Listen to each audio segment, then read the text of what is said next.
This conference will now be recorded. Okay, stand for the pledge.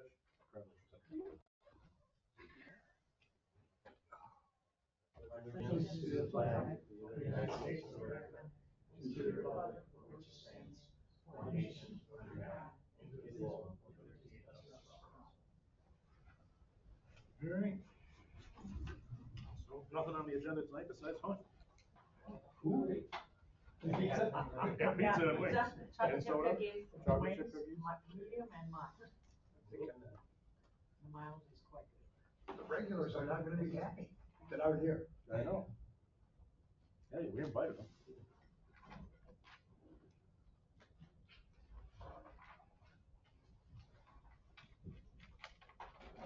So I think two things we wanted to talk about tonight was obviously the Marvin Park, and kind of rekindle that discussion that I know was a lengthy discussion at the last meeting. See if we can move that closer to a decision or a decision path. And then also didn't get the opportunity to go through, and now with everybody here, depending on everybody's appetite or what have you, do we want to go through the river walk and the trail project, and just so everybody is comfortable and review that as well. So those two items, I think, probably gobble up a lot of time, but we can take it as deeper, to whatever level we want. And then with Charles not being available, if we wanted to catch up with Charles separately, we can, however he wants to do that. Yeah. Or maybe he'll show up. And we don't have that either. Actually, I get text him. Remind him. Maybe he'll show. Yeah, you may have forgotten. I might have forgotten the time. When I'll it's send him a changed message earlier. routine, sometimes it just doesn't I'm gonna take Charles. click. Yeah, Fran, apparently he was up, him and the mayor were up at 3 o'clock in the morning with the fire. Second fire. Yeah. Oh Pushed it. dear. Yeah, it's just around the corner from. Yeah. Yeah, no, I smelt it and heard it. Yeah. I was very. And we Nobody got we- hurt, did they? We need to. No, actually, everybody We got out. lost some cats. We need Couple to, cats. we already know this, but we need to focus on the stuff that's right here, right now, and then the other pieces, if we get to them, when we get to them, how we get to them, again, we need to Yeah. focus on that. Yeah, the Marvin Park thing. Yeah, that's, Yeah. the We can- creek walk is, We can start with that unless we feel that Charles or Ed might be coming and we want to hold off in terms of that discussion. But I defer to you guys. Well, I can't say as I've made a decision on what we should do with the, bathhouse there, but, I mean, one question I wrote down is, I wonder how much it would cost the village to rent, a couple porta potties for 6 months. Yeah, I don't have a cost. can I interrupt for a minute? Yeah. I think her answer is, she'd like to start rather. Oh, I'm sorry. The question was whether, do you wanna start on this now, or do you wanna wait for the other guys? Oh, no. And I think we should Okay. start on this now also. Yeah, sorry about that. Yeah, we'll Fran, get if Charles I up with can you. take just a quick back step and just touch base on it. So Marvin Park, obviously the improvements are in place. I'll let James speak to, so the bathroom project itself, the bathroom portion of the project is about 2/3 of the way complete. Even though the construction doesn't show it, there has been fixtures and those type things, the block, the roofing, those type things purchased, and that is on site. A portion of them ready to go. And so there is, in terms of the budget, I would say the budget is about 2/3 of the complete.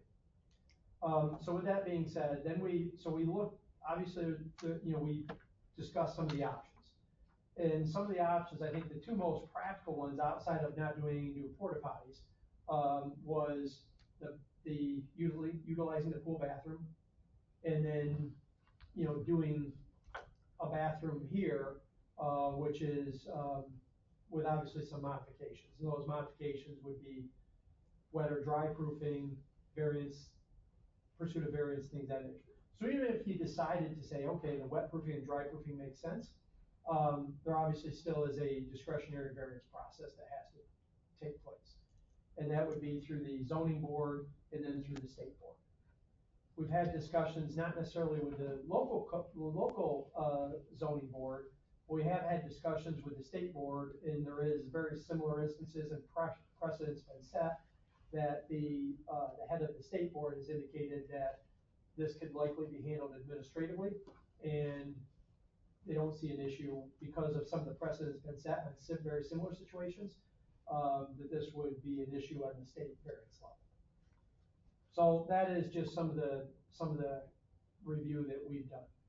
Now, when you look at the bathroom versus this, I think one of the things that I think got us here is one of the DRI priorities was this, Marvin Park and this bathroom was a high priority to rebuild and redo.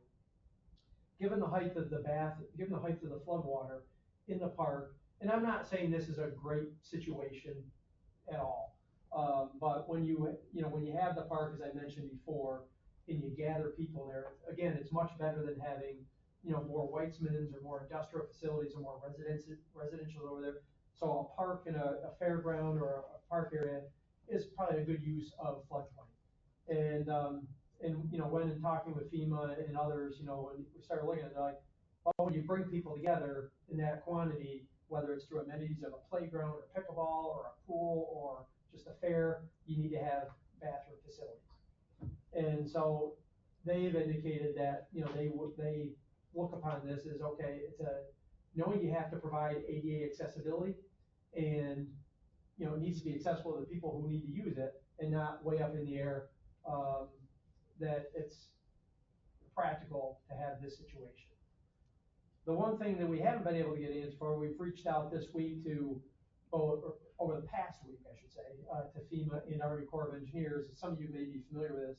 They have an identical situation like this down at Cowanesque and Tioga Hammond dams. So that area down there, when it flooded in 1972, they built a flood protection project there. And in that flood protection project, behind the dams is a park. And lots of people go there and camp and what have you, and they have bathrooms all over there, and they're meant to be flooded. They're meant to actually be submerged, and sometimes during the flood, you can't even see the roof structures. And they have bathrooms and electric. And so one thing we're trying to look at is say, okay, Army Corps of Engineers, how do you deal with that?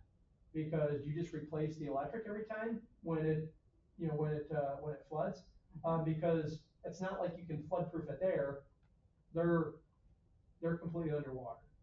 And it's not, in the code typically says, the International Building Code says, you can put an electrical cabinet and a pole someplace else and run one circuit to a building, but you can't run multiple circuits to a building. And so one circuit to a building is fine, but multiple circuits is not acceptable. And so when you get into heaters and lights and everything else, then you typically get into multiple circuits because one circuit for the heater, one circuit for the lights. So these are things that have happened, before. And then just the placement of the building with respect to some of the activity, versus where the pool is. And then, as you mentioned, when Laura said, hey, what about the pool? I was like, well, that's a brilliant idea. And then we went out in between when Laura had mentioned it, we went out and looked at the elevations, and the pool still is submerged quite a bit. You'd still have, not as much as, the bathroom we're at, but you'd still have to raise that about 7 feet to deal with some of the flood waters there. And so if you look at the mitigating and modifying that, raising that, you still have an elevation issue to deal with. The handicap ramp is in compliance and obviously is in need of replacement. And then the fencing modifications that you would have to do to make sure that's accessible during non-pool times. And so I think and the one thing that we don't know with the pool is if you had to do some raising, the pool the pool building is an older structure. Structurally, would that be sufficient to be able to raise there and be able to do some of the wet or dry flood proofing that we might consider at the newer facility? And the pool building's quite a bit bigger like that. Yeah. It's got other stuff with it, yeah. Did that, in 2011, did that flood the pool and those buildings? Okay. And so, You've seen the pictures of that. I'm just saying, everything. Everything. Yeah, that was, And then 11 is a 500 year, it's not even 100 year. yeah, it was significantly. Yeah. Darn well that you We're not, we can't design to 11. I mean, it just isn't practical. Yeah, most municipalities would have to go away. I mean, it's just like, Yeah. Tim, I'm gonna ask a couple of money questions, I don't wanna interrupt your flow. yeah, and James has some of those numbers a little bit more, but yeah, go ahead. Okay. No, and I just wanted to recap some of those things because I'm not saying that they should be reasons for the decision or whatever, but I think help in the overall context and the discussion process. So, yeah. I just wanna get them before we get going very far. So, generally, what's our budget for the The bathroom. bathroom? How much money are we spending on it? The full budget? Yep. Okay, I have to pull it up.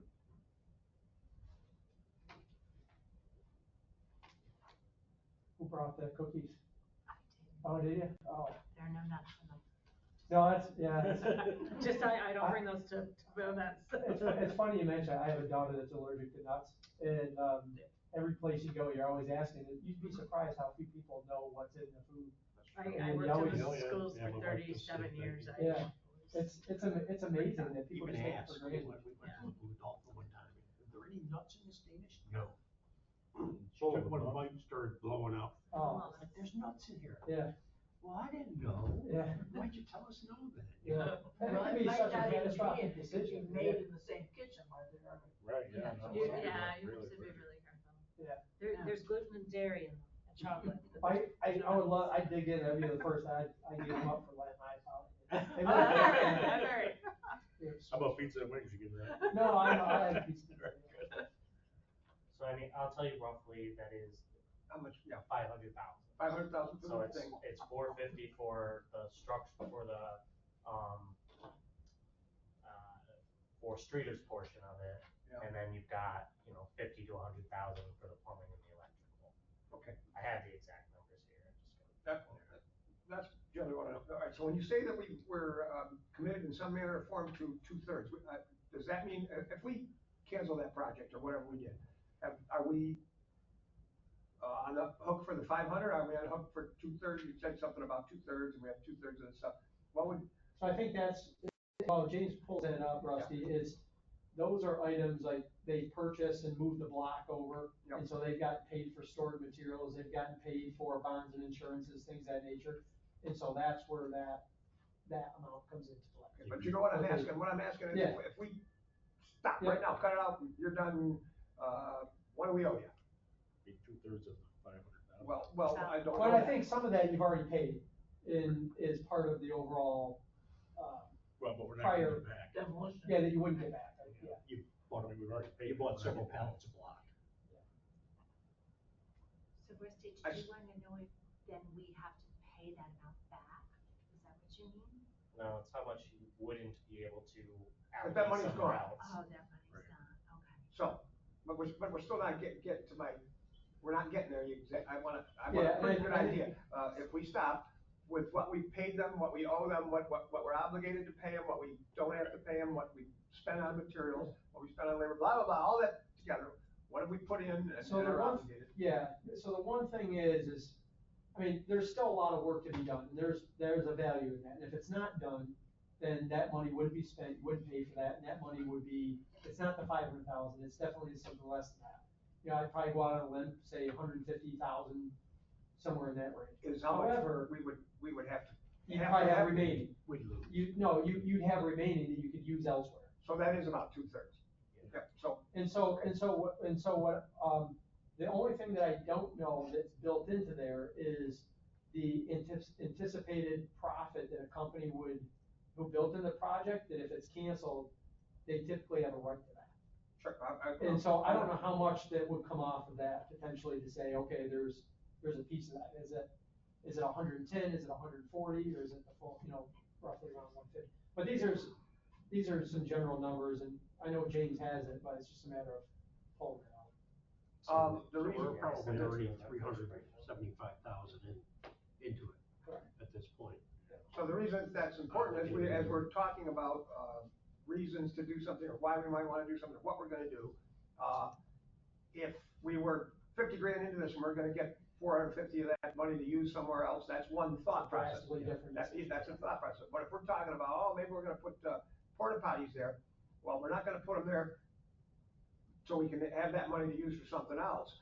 So now we're only talking pretty much about, Not very much. about, $250,000 concrete about bag. not having certain problems with NFIP, certain problems with that kind of stuff. We're not talking about money anymore. And I The think, whole idea of the porta potties was partially about money. That looks like that's almost gone off the table. and I think to Fran's point though is, I don't know as if I would, I think we talked about this before, was if there was, let's say for instance, the board said, hey, I don't wanna put a bathroom there, and I wanted to take the money and use that someplace else, and then what do we have? I mean, I would look to say, okay, can something still be done with the block in terms of a pavilion or something that could be flooded, but where people can go and you'd have picnic tables underneath, and it's still a usable park amenity. And, versus a bathroom or something like that. Because the block is there, roofing materials, those type things, and I think I would have you consider something like that still, because I think something like that may still be warranted or needed with respect to pickleball, or, I think after Laura mentioned to go over and look at the bathroom, I went over there and there's some people playing on the playground, and there was a lady sitting in her car watching her kids play on the playground, so I think there's other opportunities there, I think, that, could be considered. We might be able to use a block for something else. Yeah. What about those, portable bathrooms that are on, trailers? Yes.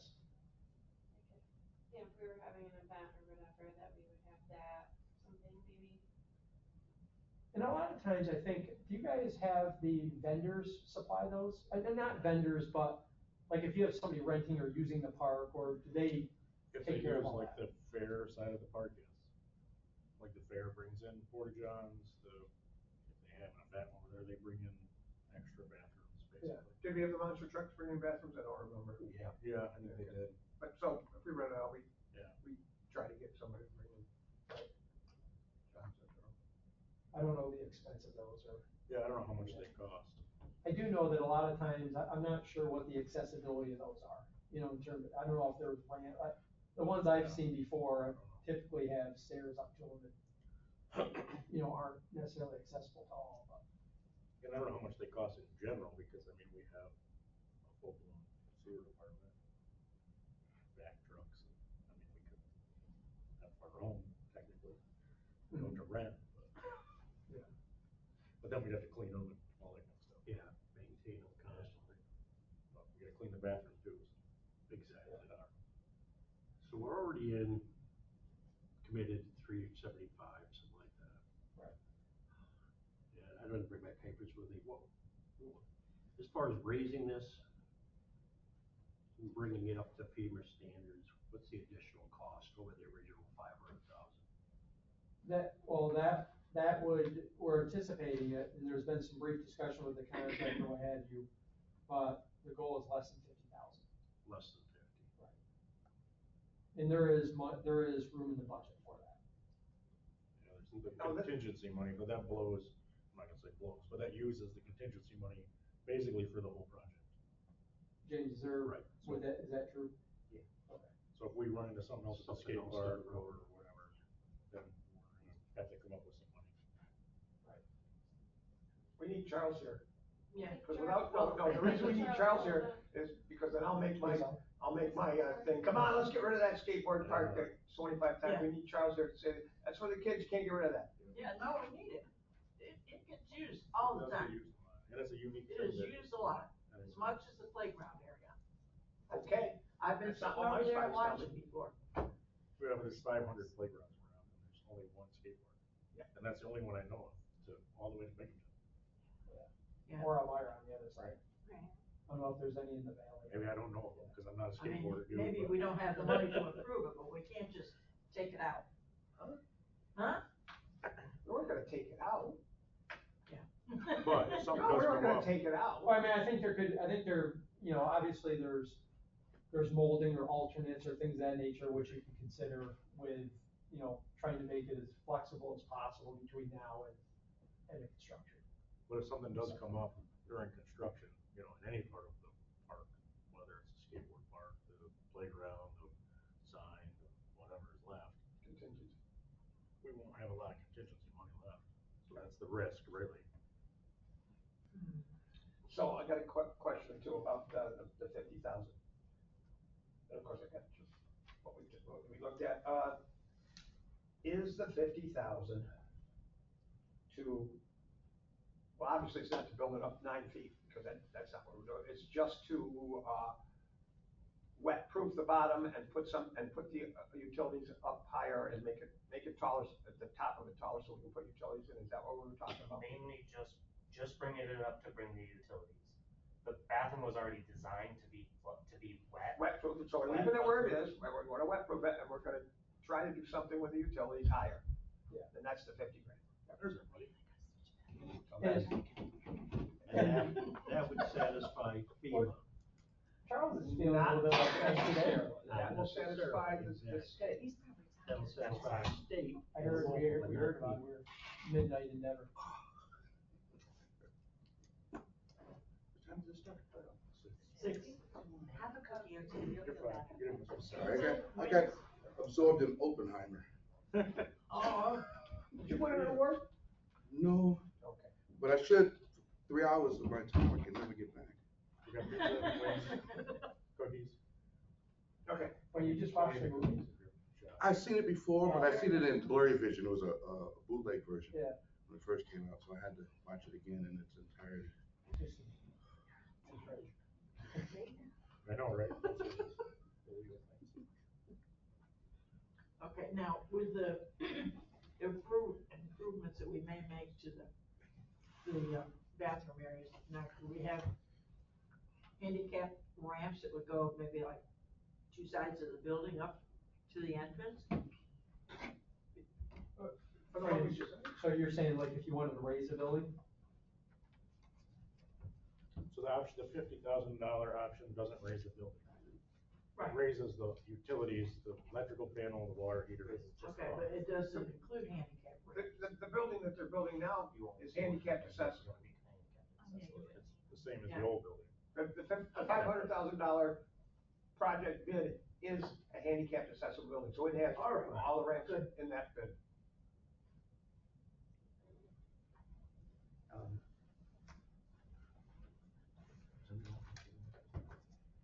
So we still,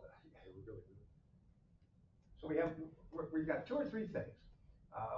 We've got budget and to make this a particular compliance may cost another $50,000. We have that worry. We have, and Laura will certainly speak to it, the worry about FEMA and CRS and that stuff. And I talked to Julie about this after our last meeting, just to find out where we would be from her, and I know that Julie thinks certain ways, but she knows a lot about this. What will happen if we do one of these options, especially that option 4, where we were just gonna continue on with what we did? I think that's a real risk. That has the most risk. Just just continue on what we're gonna do and be willing to pay 4 or 5 grand to replace utilities if we get flooded. Well, that's certainly the best option for us, but that has risk with our compliance.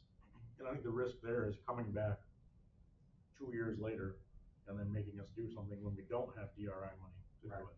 Well, that's if they make us then have to remediate that.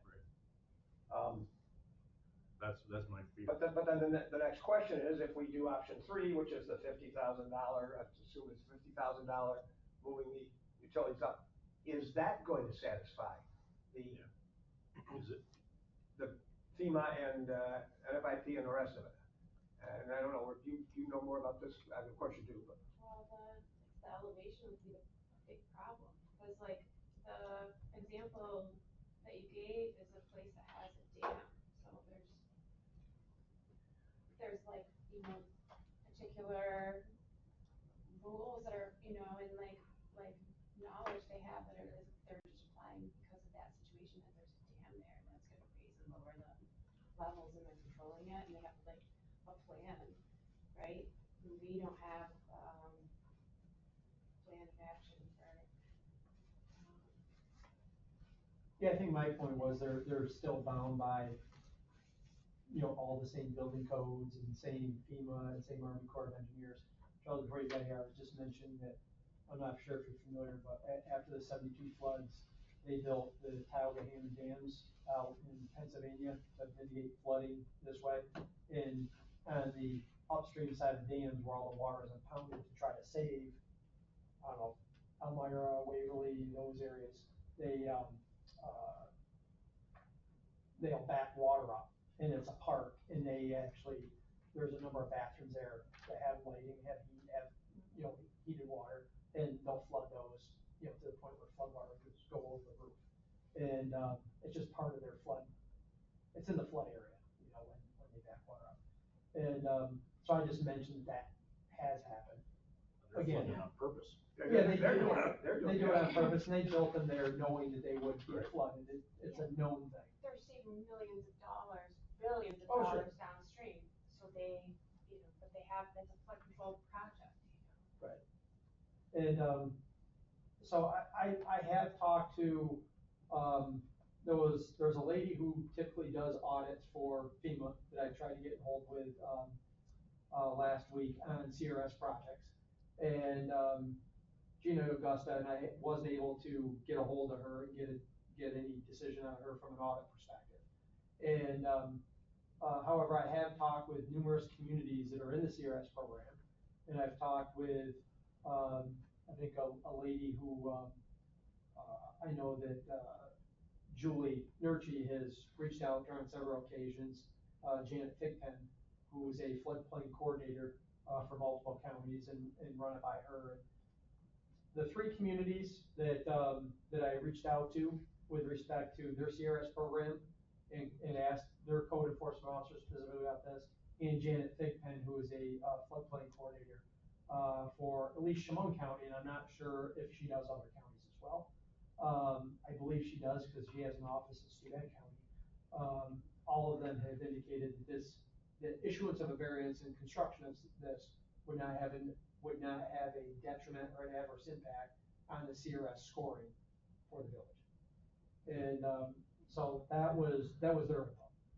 And, so my thought was to say, okay, well, let me see if I can validate that with this lady from FEMA, and, or who does the audits for FEMA.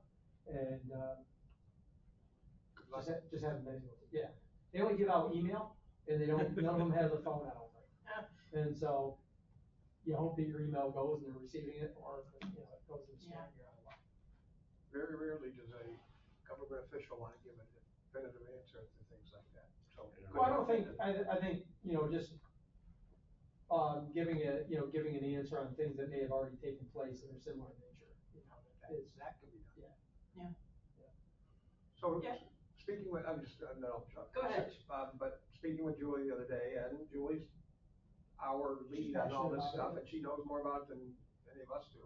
But anyways, she said I don't know whether she said that option 3 was gonna kill us. She said that certainly option 4 is gonna kill us.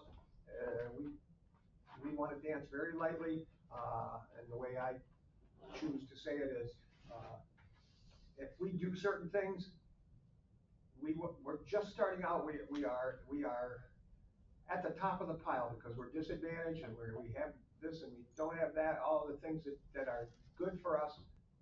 And if the first thing, she said, if the first thing we do is build something out of compliance in the floodplain, we go from all that advantage, the top of that good pile, to the bottom of the bad pile. We don't want to do that. So I don't know how that fits into the answer about what we're gonna do, but it tells us not to do option 4, where we're really just saying, nah. Yeah, we'll just get a variance, right? Well, we really need to. Be nice. I know we don't have time to get through all government stuff on this, we really need to know if option Yeah. 3, where we're gonna spend 50 grand to put that stuff up higher, is that gonna fly? We really need, I know it's gonna fly with the state, we need to know if that's gonna fly with the CRS, with the feds. We need to know that, I don't know how we can find it I out. don't know how we figure it out Yeah, until we do it. and I then. mean, I would think they would take into consideration, I mean, you go to any municipality and what is used for parks, most of the time is lights. Yep. Because it can't be used for anything else. And I think if, I think, the things you have to look at is, if you were to put bathroom facilities in the park, given how deep the floodwaters are, could you really achieve that? Otherwise, other than just put porta potties, and then obviously there's issues with those, if they're in a trailer, if they're just anchored there, whatever, they still have, that could flood, that could spill sewage through the floodwaters, whatever, there's all sorts of issues with that as well. Well, those could be moved in a timely manner if we know the floods. I mean, we pay attention to that river a lot. Yeah. More so now, yeah. Yeah. And, so, yeah, I think, and that goes back to, some of the conversations I had. That there's really not too many other options, for providing restroom facilities in the park area where you have such deep flood water. Yeah, and it's not feasible to raise it up way out, you know what I mean, because you need an elevator to get into it or whatever. I mean, the biggest issue, if you do that, then you're bringing in either that, you need an elevator, which, obviously doesn't make sense, but if you put earth and material in there, you either have to take it out from the same area. Right. And build it up so your displacement of floodwaters doesn't change. Definitely. Or you have to bring it in and try to take it out from some other location, that same material. And that might be, 300 and some truckloads of material, and where do you find that in and around the village to take that Yeah, much? big pit. Yeah. You can build We it. got Yeah. right behind it. So, but, yeah, and then once you do that, how do you gain accessibility to that, and how is it reasonable, and not somebody just points out and say, well, go to the bathroom in the big pimple in the park, Way over there. Buys the grandstand. Yeah. Charles, I'll say something to you real quick. I asked for budget, that whole bathroom budget, this is approximate, is about 500 grand. We're into it for about 350 grand that we can't get back. If we're lucky, we get back 150 of that budget. That's all the material that we already have that's. Everything that we owe and will Material's owe. been ordered and This is- purchased and stuff. So if we cancel it, we have, we've lost 350 of the DRI money, we get 150 maybe back to do something else with. I bring that up because when we're talking about, well, if we could cancel it and have all the money back, and then we think in a particular way about the porta potties idea. As we start doing these number things, it becomes less attractive. Yeah, I didn't factor in that. Yeah, That that's part why that we had, that's why we needed to know. we already had the all this. materials. That's why I wanted you to know that we just talked about that as you think about that. Well, they're No, I also totally saying, in order to understand that, use the bathrooms at the pool, that, once again, has to be raised up. So you got a whole bunch of No, construction yeah, costs when you there. start a construction. Plus you the gotta- original contractor may still be entitled to his profits. Even though that would be like an addition to that bathroom at the pool? No, what Dave's talking about, like, is, Height, ground has to be raised up. Contractor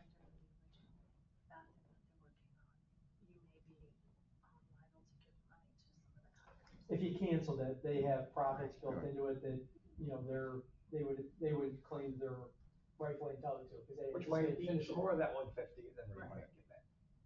So Thank you. anyway, Yep. yeah, that's probably been a crap. Yep. We're gonna talk about this a bunch, but it really, when we get all done, and I like to say, we put it all in paper bag and shake it up. The thing that's gonna come out of that bag is what we already know. We can't logically do the other options. We pretty much have to do the $50,000, put the stuff up option. But I would sure like a better feel about if that's gonna be okay with FEMA. But I don't. With the CRS program. Yeah, Right. I meant, not just. But obviously it'll Because meet code. FEMA won't care if it's not the CRS and the NFIP. But really, the other options just aren't feasible. No, not really. I mean, we can talk about it a whole bunch, but that's what we're gonna come to. We can't lose all that money. You know, I would like to say something too, It's like- because I was going through the timeline of the 2011 flood. And up until about 6 o'clock at night, they kept saying 32 feet. They went to 34 and then they went to 40 within just a few hours of prediction. It was a good prediction, you know, I mean, we got neighbors to move their cars. We did not have enough time to move porta-johns. I Yeah, think you probably have not. more risk having porta-johns there than you would having a bathroom that was flood-proof. So, and that might be something to bring up to FEMA at some point too. We did not have a lot of time that night. It was pretty crazy because by 11 o'clock at night, there was water on the road in front of Front Street. I don't know what the rest of the village was like, but you know, you can say porta-johns might be an answer, but really I think it's probably almost worse sewage wise It'll than be the end. low on the, It'll be floating. on the totem pole of rescuing objects. We'd be more inclined to find places to put out fire apparatuses. Or all the equipment at DPW. Yeah. Right, I mean, so We're it trying to it get is, that stuff it out is of the the way time thing too, porta-john. even when we had some prediction, it wasn't enough time to do what we would have needed to do for those. Now, we're doing And a lot I of know it's stuff. frustrating because it seems like you're in a catch-22 here with this. We're Big doing a time. lot of stuff to move if the flood's coming, We as have far as generators to equipment. move, with stuff, we have all the water, our water pumps and Right. things like that. Right. Yeah, there's a lot of stuff that Right. we have to do, otherwise. And they're probably our last on the list as far Right, as yeah. a rented porta-john. Locking up the fences and the Right. bathrooms was never on anybody's. No, that was not on the list. Or if you say, hey, it could come up that quick, and then how many false alarms would you just go and move I was it all by thinking the that time you too, figure but- out, it's like, Cry wolf syndrome, Yeah. Yeah. move all this stuff, and it's like, Well, oddly enough, the 2006 flood and the 2011 floods, which did certain things in certain parts of the village, our 96, our 95, our 93 floods flood in the Kanawani and flood the fairgrounds. So the fairgrounds gets flooded Quite a bit. without having the 100 or the 500-year flood. It gets flooded other times. It's just It's the lowest. a low bowl and it comes right in there on Main Street. And that's why it's there. When that water comes from Kanawani, it starts over there Susquehanna. and it's coming there. You don't know it, but you don't see it, but Main Street goes up from, down the fairgrounds just a little bit at a time until you get to the county office building. And a number of floods, the back driveway of the county office building on West Main, that's how far the water has gotten. And when it gets there, and it did this in the 90s a number of times, and it stops because that's how much the river went up. It doesn't flood the rest of the village.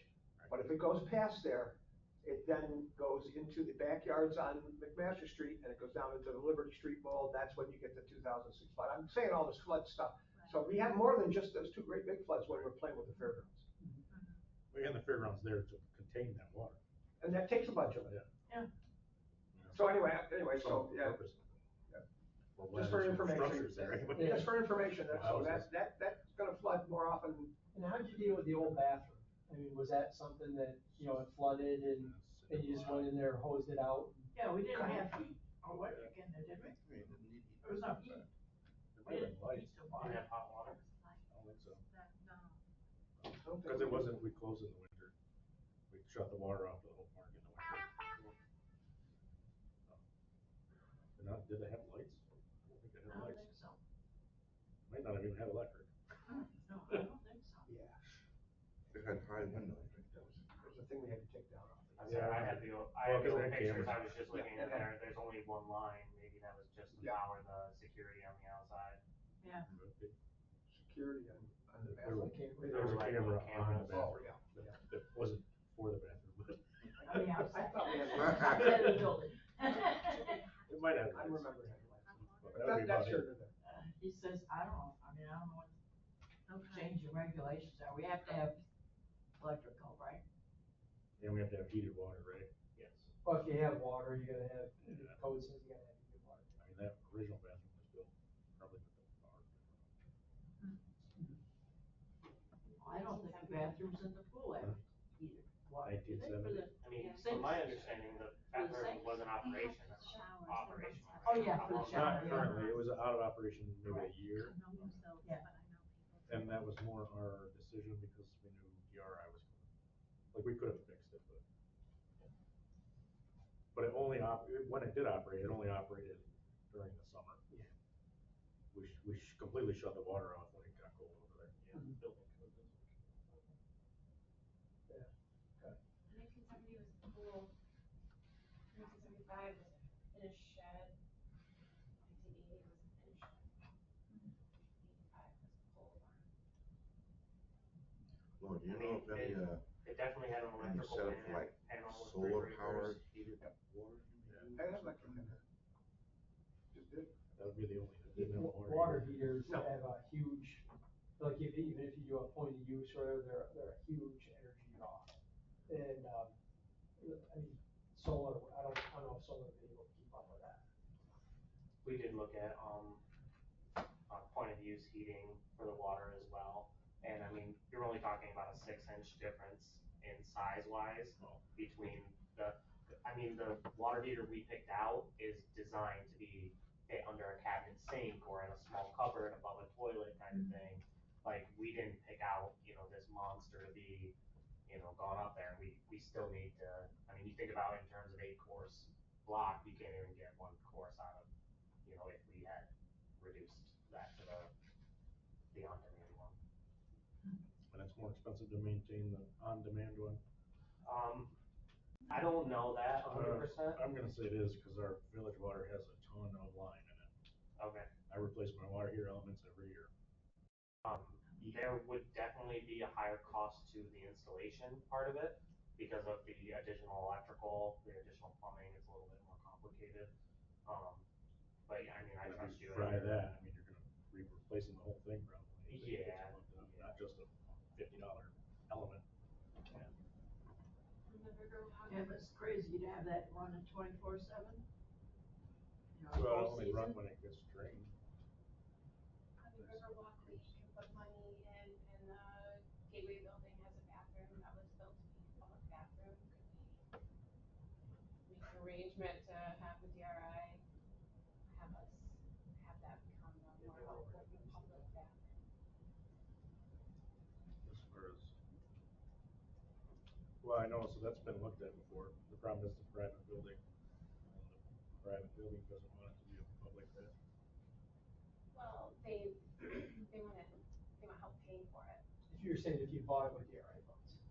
Well, yeah, made like some arrangement for public use.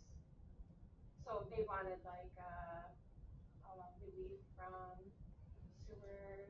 Yeah, but we can't pay for bills with the DRI, we can pay for stuff. Troops. Yeah.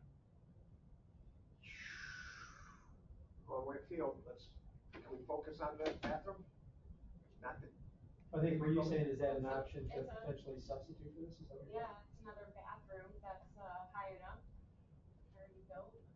what are you talking And about? on the Riverwalk, so it's like part of our DRI project scope. It's not usable for Marvin Park though. You're Yeah, the whole saying idea is for. make them happy that we built a bathroom, we just didn't build it in Marvin Park, is that what you're getting at? Yeah, Okay, No, but, yeah, just do it a mile down, you know. it would be Okay. like construction Is it stuff. shuttle service? It's already built, so they don't need construction stuff. We couldn't use the 150,000 to buy cleaning supplies and toilet paper. What about, chill a year, wet foot proofing? 4,812.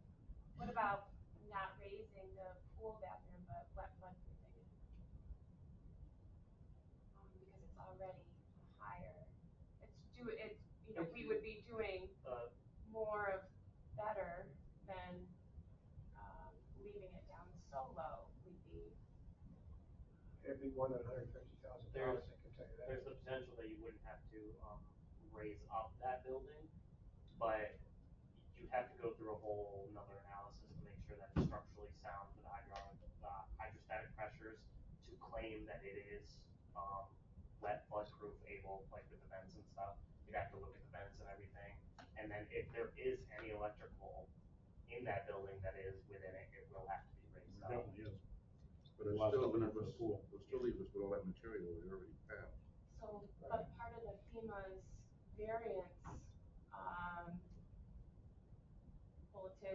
what the zoning people have to look at when they're giving a variance. They have to ask like, was there anything else we could do to design it better? Um, and money was not a determining factor, right? So we could do something to the pool bathroom for a lot more money. If money wasn't a determining factor, building it up and completely dry proofing it that's what you should do. Build it at the higher elevation and completely dry proof it. Right. There are no obstacles that are listed in that to say besides financial. We didn't do it because we knew this bathroom was a priority and was going to use a big chunk of this already. Trying to meet something like that, we would have spent $1 million on the bathroom. The only reason we didn't do that is because of a financial decision. And when they let us up, even though the rules say financial can't be a consideration, it's going to be a consideration. When they let us up, it's going to be, and give us that special secret double probation way out. It's gonna be, financial is gonna be part of it, even though it's not supposed to be, because it just is. It's not Because practical. it's just what James just said. Because if that was the case, we wouldn't be talking, we would have no choice, and we'd be spending whatever had to be spent, which is not the case. And in my experience, granted, I want to be open, and I have no experience with the CRS or the flood insurance part of it, but I have done a lot of variances, and universally what they want to see is that you did your research, you looked down every avenue, and that you believe that this, whatever it is you were doing, is the best for, your, municipality, your city, town, whatever you're doing in the long run. So they're gonna say to us, you got this giant park that you've had forever, it's a nice park, and you have to have certain things in it, and it can't, no one can make that park fit the rules. That's what they're gonna say, and so this thing, did you create a safety problem? No. Did you create this problem? No. Did you create this problem? And they're either gonna let us up or they're not. But we're hoping they're gonna let us up, but we don't have a lot of choices. So if we go down the $50,000 route, is the variance the first thing we do? Yeah, you have to get the variance. So we'll know. So We'll know from the Before state. we really spend 50,000, that yes, we're good or Well, not. so here's the way it goes. When you guys apply for the variance, you're going to the zoning board and then the state zoning board. They're not gonna look at NFPI and No, I know FEMA. that, yeah. So when and if, I mean, you guys invited the NFPI to come in and they started, flagging some of these things and started doing that. So if they came back on one of their routines and then checked it, that's when you would be in violation, not necessarily with this. As far as I'm aware, Laura, I mean, when we go through this variance, we're not submitting anything to FEMA for review or for NFPI or CRS or any of that, correct? We don't submit it to FEMA at that time, correctly, you're just going through these local review boards. You never go in front of a FEMA review board. Until they come and inspect everything and give us our So, list of junk right, to fix. because FEMA puts its bulletins out, right, with the regulations, and our local law has those regulations listed in it, and so you just go to the FEMA bulletin and you skip the further details of what the laws mean. So it says like one simple line, and then you go to the bulletin and it says what it means. And So one of the things you could do is, I mean, I think, the Rusty and Laura's point about, all right, well, let's get some peace of mind with respect to getting input from the CRS. The best we can, if we can. Yeah, so I mean, one thing that you could potentially do is run 2 tracks in parallel. Is knowing that it takes time, I've tried to initiate that already to try to get some input. But you could go down and seek to get a variance. You could get your variances and still change your mind. Your variance does not commit you to anything. But that would, what's that? Doesn't cost any money to get variance. Yeah, I don't, Well, right. well, I don't know as if it takes anything to apply to the state board. Obviously, it wouldn't cost you anything at the local level. So I think those processes are fairly straightforward. And you could see how that is navigated and what the result of that is, while we're trying to get an answer from the FEMA, folks. Versus trying to do it in series and then all of a sudden say, okay, we're still talking about this in Well- April or May and, you know, that we haven't started it yet. Because to me, the two options are the variance with the raising of the $50,000 option, or just scrap it, leave a pad there, take our $100,000. No, the noting option. Noting, noting. Right, I mean, the pool bathroom is a great idea, but it's not like It's feasible. French for nothing. Right, I mean, we'd have to spend $200,000 more than we already spent, which we don't have.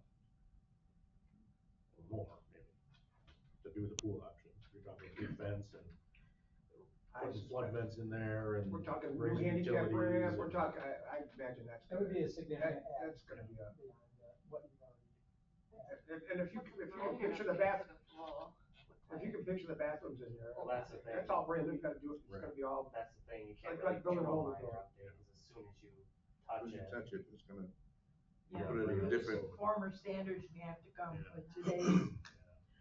So another piece, another piece of that is, don't I think touch the swimming pool. Don't touch Right. anything about it. We've got a pump building there that's Yeah, that's below way down. everything. Don't, It's got- that swimming pool doesn't exist, don't touch it, don't say it, don't do it. Cause now all of a sudden, if you And start there's a playing lot with of- that, all of a sudden there's that whole pump apparatus and everything that, And that's there's a lot below of everything. pool equipment in the bathroom building, and that bathroom is much bigger than the bathroom that we're talking about for $500,000. That's Laura, three let me times. ask you this, if we weren't making improvements to Marvin Park, in the condition it was, well, with the bathroom we had and everything, I mean, would the CSR give us negative points because we have a park that is flood prone? No. Only if we change it. Yeah, when you change something, when you update anything, you gotta make it safe, right? So let's not if we update just the kept pool. what we had, Yeah, leave the pool alone. kept Let's what we take that off had, the it would table. have been fine. You know, it's only when Build a new you're, grandstand. you know, updating Right. the building new. Don't- That you gotta build it safe. Don't touch the grandstand bathrooms, don't touch nothing. Right, touch as little as possible. I mean, I think with the bathroom, if you have a bathroom there. Yeah. And you can bring other non-flood, what do I say, impacted structures to that area and gather more people there, you know, you have the pickleball court, you're gonna have the skate park, you have the playground. You're gonna add more things and make it more of a community feature. Obviously, you can't build other buildings, given the issue, obviously, unless you do the dry or wet or whatever. But I think it's something that's gonna be an amenity that can service the public, and you could add more Oh, yeah, the attraction park in and build general, around it a yeah. little bit. Because you don't need structures in a park. really. Right. So James, work your magic and find us the little cupola on the top of the building that doesn't cost $50,000. $10,000 or $20,000, find us a little.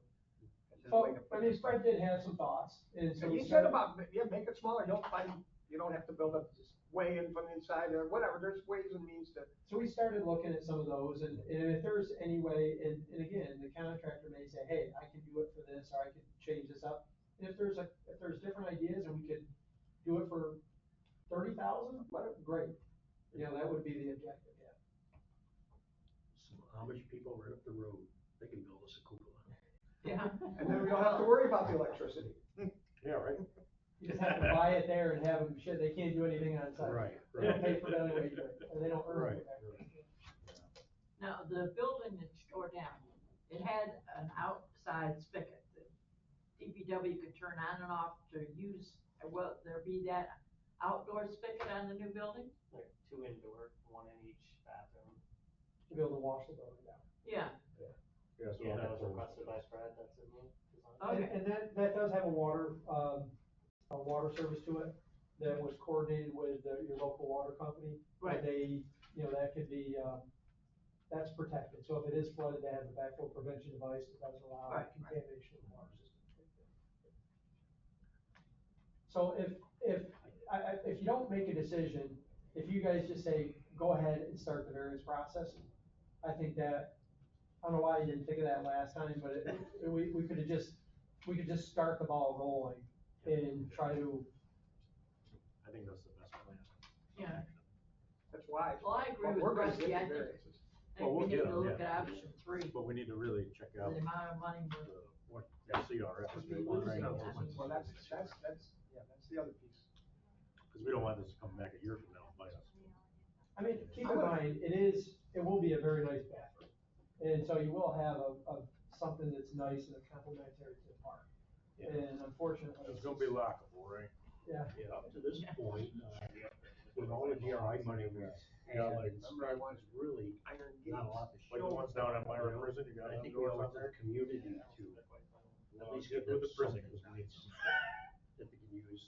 Yeah. And Dave, one of the things is James can speak to it, but I mean, it's, you know, that replacing the bathroom was one of the largest priorities, in the DRI project. Yeah, I was hoping Julie's gonna join our meeting, but she didn't. In fact, I'm gonna call, Not that do whatever she Julie, does, I'm gonna Julie call Julie tomorrow and ask her, so here's what we're likely to do, here's what we're sniffing. Tell me about that plan and what or call your sources, but you can't get a definitive answer, but crap, Julie knows everybody, she I know. should be on the phone She with gets somebody in all- Texas that's running the NASA program. I mean, so tell us whether we're messing this up, is this gonna make trouble for us? Tell us what you know. I meant the other Julie, Julie Sweet. Oh, I'm sorry, I Oh, thought you okay. meant Julie. But yeah. Julie, no, I- Julie. Julie about the money. Right. Well, and just to tell us about the deal, right? She's fed into the state what they wanna see as far as it's their money. Tell us what James said, that some people are sniffing at. Can we take that extra money and put it in a? She's the one who would You're have to talking do about it that for us. idea of putting it into a fund and then you get to move it around. Yeah. What, that would be wonderful. She's the one who has to do all that. Yeah. Yeah, there's quite a bit of resistance to that at this point. A lot. To that idea. Yeah. Of course. Well, cause it's not just us, it's multiple other counties. and Oh, it's gonna be communities everybody. As far as the DRI, so, but I mean, their accounting department is really struggling to keep all these contracts lined up. We see that clearly with the pay apps. Yeah. But the problem is not only is it this, but every DRI project is very similar, and they have all these little, small projects, and it's just an accounting nightmare.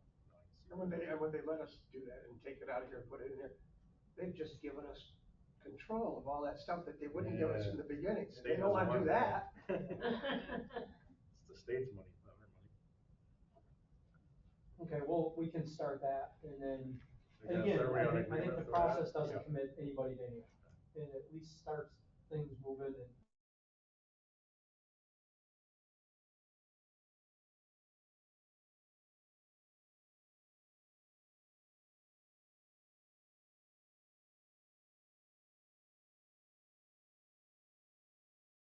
Look like with how high you would build a little building or something, trees. Oh, Whatever yeah, we're gonna I- do, well, that's, we don't have that Stuff yet. like that, but like the. Is the wet proofing in here? Yeah, the wet flood proofing is already designed, that's how it stands, right? That's the whole bottom of the building, we're just talking whatever happens on the top. I think you had that already. Is that in here? No, they're talking about instead of raising up, trying to build a chimney space Yeah. basically for that, that's But- not in there. But I know that he has already Is it raising up? conceptualized raising it up, raising and a few blocks. Is that in this one? It might be, yeah, I'm gonna have to look at it, I forget which. Like raising it up to put it in the roof or whatever.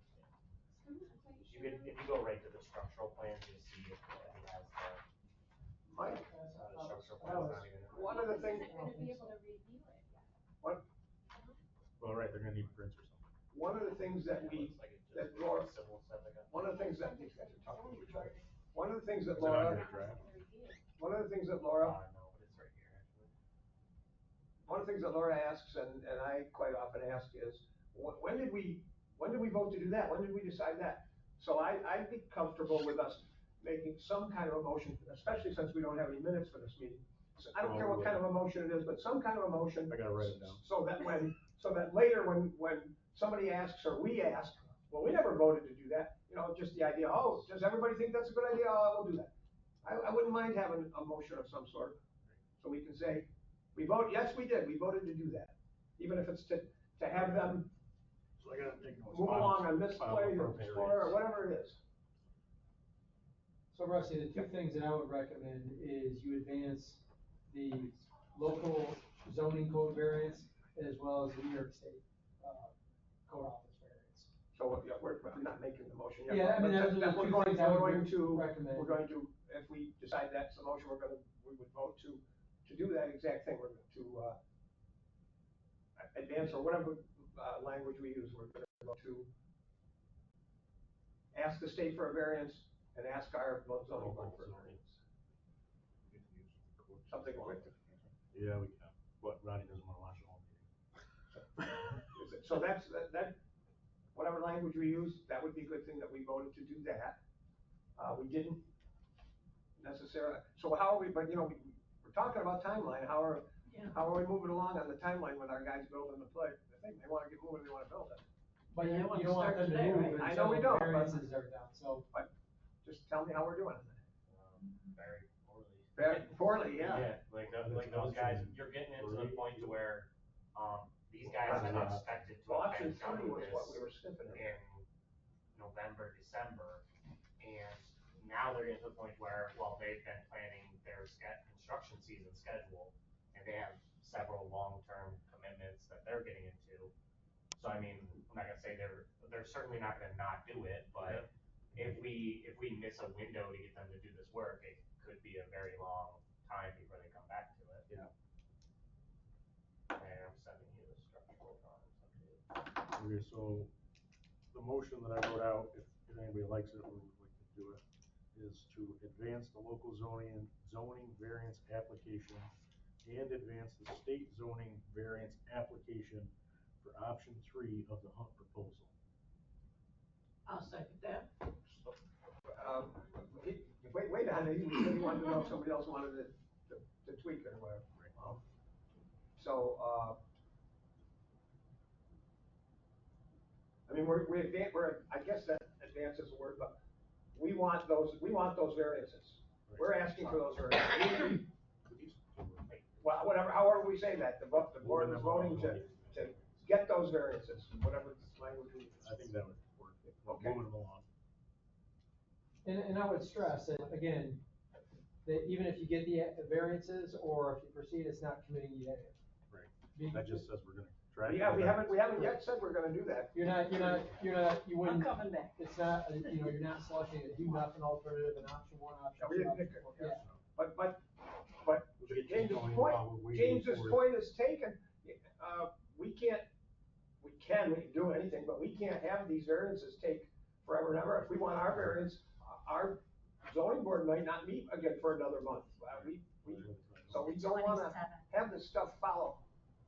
Is it up there? On the 27th, that's when they meet again. 27th of March, so that's, well, that's. 2 couple weeks. 2 weeks. Which, I don't know if they have enough information yet, or if they have to wait another. Hopefully they will. Oh, boy. But anyway, so, I think something could be put in relatively quick. It's done now, we just need to adjust the wording on the variance. Will you be the one, who's gonna go to the state for the variance? Is that us or is that you? That's us on your behalf. Okay, So, so we're authorizing you to do that. That would be the motion. That's part of the motion. We're authorizing Hunt to apply for a variance from the state from us. So you're gonna apply for a variance for the elevation. And you're gonna flood proof, and you're gonna get all the utilities up, make new, and everything of that.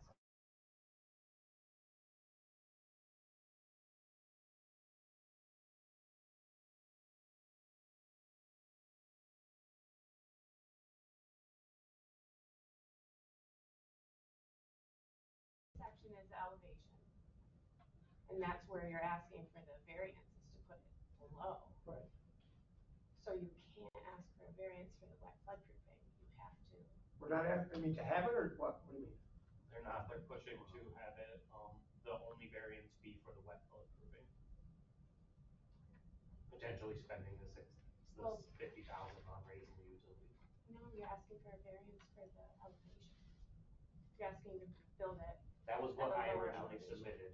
These guys are not saying that. I'm saying that your application that you originally put in and that got withdrawn was just for wet floodproofing and not for the elevation. And I'm saying, It has to have both. you would have to get a variance for the elevation. Well, And if you we would put just the, have to make sure that you wet floodproofed without needing a variance. I oh, can't you just say mean for the entire fully building being wet. built within. You have to fully wet floodproof like they did for the dam buildings, so that they can flood. And you would get the variance just for the elevation. That's how Well, it would be FEMA just stuff works. it would be the elevation and the wet floodproofing, right? That's No, what you you would just just said. fully comply with all the wet floodproofing and not get a variance for it. You would just fully floodproof Almost it. positive you still have to get a variance for the wet floodproofing. That's what you sent me originally that showed that. But we can figure that out. Yeah, Well, I think, when we get the variance, if we get the variance, we can still fully floodproof it. Even if they give us some kind of a variance that you don't have to do this, we can still do that. That variance doesn't mean we have to do that, it means we can't do any less than that. You would just fully floodproof it and not get a variance for not fully floodproofing it. Like, you only need the variance when you're not fully complying. So we would just fully wet floodproof the bathroom because we're putting it down below. We'd get a variance for the elevation. Find the section of the code. Say, I have it here.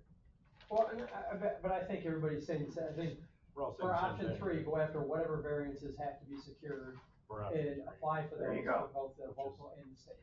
which is wet floodproof it and put the utilities in 3 feet, whatever, within code, 3 feet above base flood elevation, let's see, which will be on a stick, on a clock tower. Rusty, isn't that basically what they did for the Aldi's project? Kind of? Well, that was, all we saw that was that they, were going to be required to build a BFE 2+2, and because of the nature of the building, blah, blah, blah, they wanted to have the ability to do it BFE+1. And the board of, zoning board of appeals for the town said, we give you that variance. And the town's a much different animal. But Yes. that's also, they're not worried about the Flood. flood things. Yeah, Town's they're- got almost no flood. Because we know that's Worry gonna about flood. flood insurance. It's right next to the river. They had it like, they put it up 3 feet to be 1 foot, right? So, That's not gonna be enough for that. so Laura, do you want us to have this motion be exactly specific? You don't want it to be somewhat vague that these guys are gonna get us the variances we need for this thing? You want it to say exactly what the variance is gonna be? Is that what you wanted to do? I think we need to be clear on like what that is. You know, like we can only get one variance and we're asking for a variance for the elevation. And we have to fully comply with all the rest, and so is that what you're, What do you mean we can Going to only get, what do you mean we apply can for- only get one variance? I don't know any law that says that. in the FEMA publications that there's like a variances in the NFIP publication. Okay, And the state emailed it to us multiple times. okay, And in that, it explains that you can, there's only one variance and it can be for the least amount of, you have to prove like it's like the least amount of leeway in the variance. Like you can't go out of your way, right? It's like we have to be so strict in following the rules. And so I just don't see us being able to get something, like, I guess if it's fully, have you guys got variances before?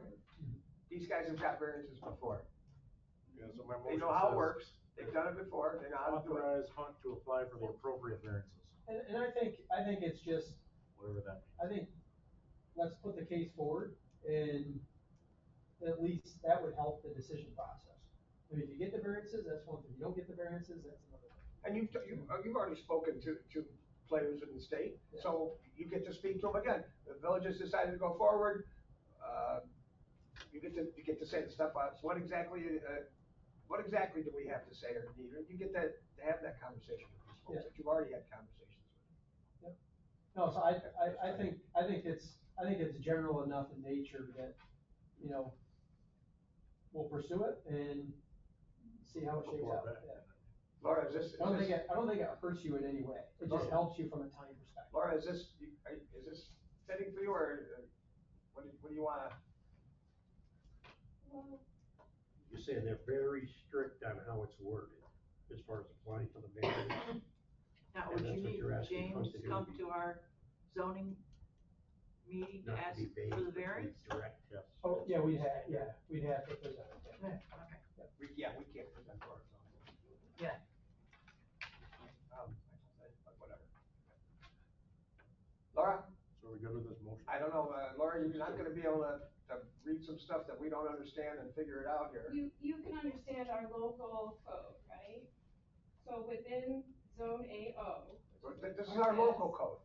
This is our local code. We're talking about the state one now. This is our local code. There's two variances, you have to do local. I understand, and- but Laura's now taking it to our local one instead of the state one. Go Our ahead. local code says within zone AO, which is the flood zone, new construction and substantial improvements of non-residential structures shall have the lowest floor, including the basement, elevated above the highest adjacent grade, at least as high as 2 feet above the depth provided, the depth number specified in feet on the community's firm, at least 2 feet if no depth number is specified. Yep. Or, together with attendant utility and sanitary facilities, be completely floodproofed to that level to meet the floodproofing standard specified in 17-17A2, which talks about hydrostatic and hydrodynamic loads. So we're gonna ask our. Hold on, so you would need one variance for that, for, you know, to not be meeting that. That's the elevation there. So that's the first one. Continue, Laura. And so you can only get one, so it would have to be that one. Well, So You what's can only the- get one And variance. that's what the 50,000 achieves, is Right. bringing the utilities up and Everything out, else will and the be rest up. is hydrostatically, you know, it's designed such the hydrostatic loads are balanced and there's no other flood related issues, and that was, I think, done originally, it's already part of the project, it's just getting the utilities up above and having it. So you need to have a licensed professional engineer or architect, shall develop and or review structural design, specifications and plans for construction. Floodproofing certificate or other certification shall be provided to the local administrator that certifies the design and methods of construction or accordance with accepted standards of practice, and meeting the provisions of the up above thing with the hydrostatic, including specific elevation. This is for the floodplain elevation certificate. And I think if you got the variances, we couldn't issue a floodplain elevation certificate until it was complete. So you could have a surveyor come in and say, here's the elevation, you know, and you could document that, and that's when that's generated. Is after the fact. so you did what you're supposed to do. Yeah, I mean, you could put on paper whatever, and it gets built 2 feet one way or the other, and, you know, what good is it at that point? So you have to certify what was constructed. Laura, are you under the impression that you can only have one variance and it can only have one thing? So that's what you think the law requires, one variance and one thing. That doesn't, So we have Well- Seem to make make much the sense. whole thing completely comply to have it at that, to ask to be able to build it low. Which is what we're doing with the 50,000. Well, doesn't the 50,000 still have a box that washes out or something? No, it gets all the utilities up in 2 feet above the floodplain. And then the rest of it is designed such that the floodwaters come in, move through the building, and not adversely affect the structure of the building. We know that the 100-year floodplain is not like, it's pretty low, right? And our floods like we get Yeah, higher. but our codes are designed, and national laws are designed to honor your floodplain, so that's what we worry about. That's what everybody raises their houses to, that's what, But BFE+3 is coming. that's, grandfathered by that point. As long as we build it this year. It's not here right now. Laura, what do you want us to do? Well, I just don't want us to proceed, too much further if we wouldn't get approved, but if you think, if it's gonna be totally flood-proof. I think we can meet the variances, or the variance, what do I say, demands or thresholds, and, make a good case.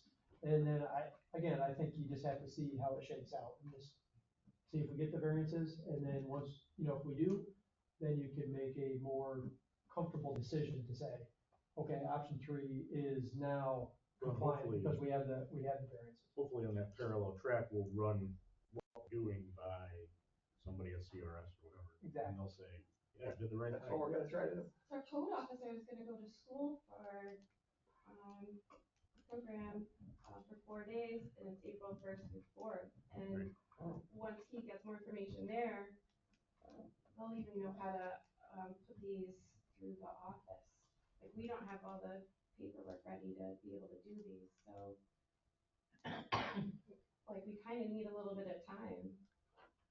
You're worried James about, is the you're one worried, that's gonna make the application to the zone. you're worried about what will happen if we She apply and said for they your don't guys' approve local us. zone- Your guys' local zone. If we apply to the state and they Yeah. don't approve us, then we can't do this. Right. So you don't have to worry about that if they're not gonna approve it. Move. Like, so we need to create some paperwork, or Mick does, or the office does, and then they send it to the zoning board for review. You're talking about ours again now. No. Okay. Isn't that up to James to do? He's the No, not engineer. completely, she's right, we have to, so we will submit to your local zoning board. The state won't look at it unless we have local approval, so Mick has to say, yes, we've read this, we agree with it, we would like you to also agree with it. We're not ready yet. And then normally they would then at that point sign and go through. Well, does the zoning board have another meeting in April? Yeah, So- we'll have it every month. There's a meeting March 27th, though. I think if you have another meeting before then, and they get the information to them, they have enough time. She's concerned that Mick wouldn't be comfortable or doesn't have the experience to say, yes, we agree with this one way or another. We could hire like a CFM to help us and review, we could hire, Well, and that's A certified floodplain manager outside of our we could hire jurisdiction. somebody to review our plans, yeah. Well, and the thing is, that Janet Thigpen, and she works for a quasi-governmental entity with Southern Tier Regional, Planning Board. And I know that you guys, I believe, are governed by what? Is it not Southern Tier 5, but you've got Southern Tier East, or Southern Tier 8?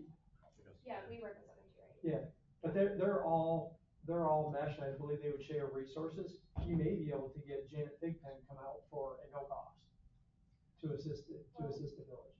Cause I don't think anybody else has something like that. We just contact, Brianna Worley at the state, she's a CFM. Okay. So If the that's, state would. like, we just ask her questions, and she's definitely supplied us with, that, like, the FEMA bulletin and stuff, and Mhm. you guys got it in your email for sure. So just the links Mhm. that she references. But that's all that has nothing to do with this. That's internal stuff. If anybody came to build anything, that's our problem. So Nick would get training to become a CFM, but we could, It's not, right now we don't have one. until that, today. we could get professional help, Right. to review that, make sure that what we're doing would be okay.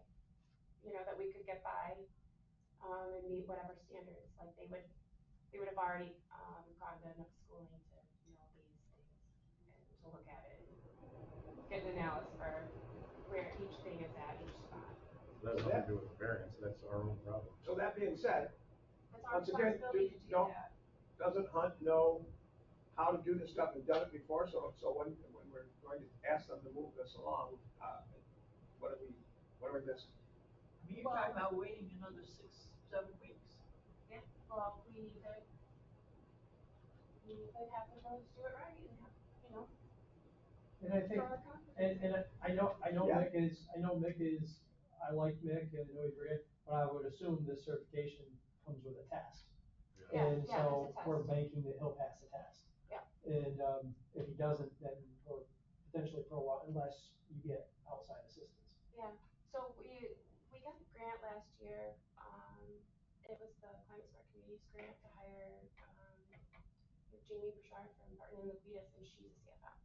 So we sent through the final, work plan budget. She's supposed to be stuff doing that like a stuff month for ago. us, in this 5-year program, she's supposed to, Yeah. we're paying her to do some of these things. So, yeah, once that money goes through the state process, right, That and could gets be- done, That's not a snap, that could be a year, 2 years down the road.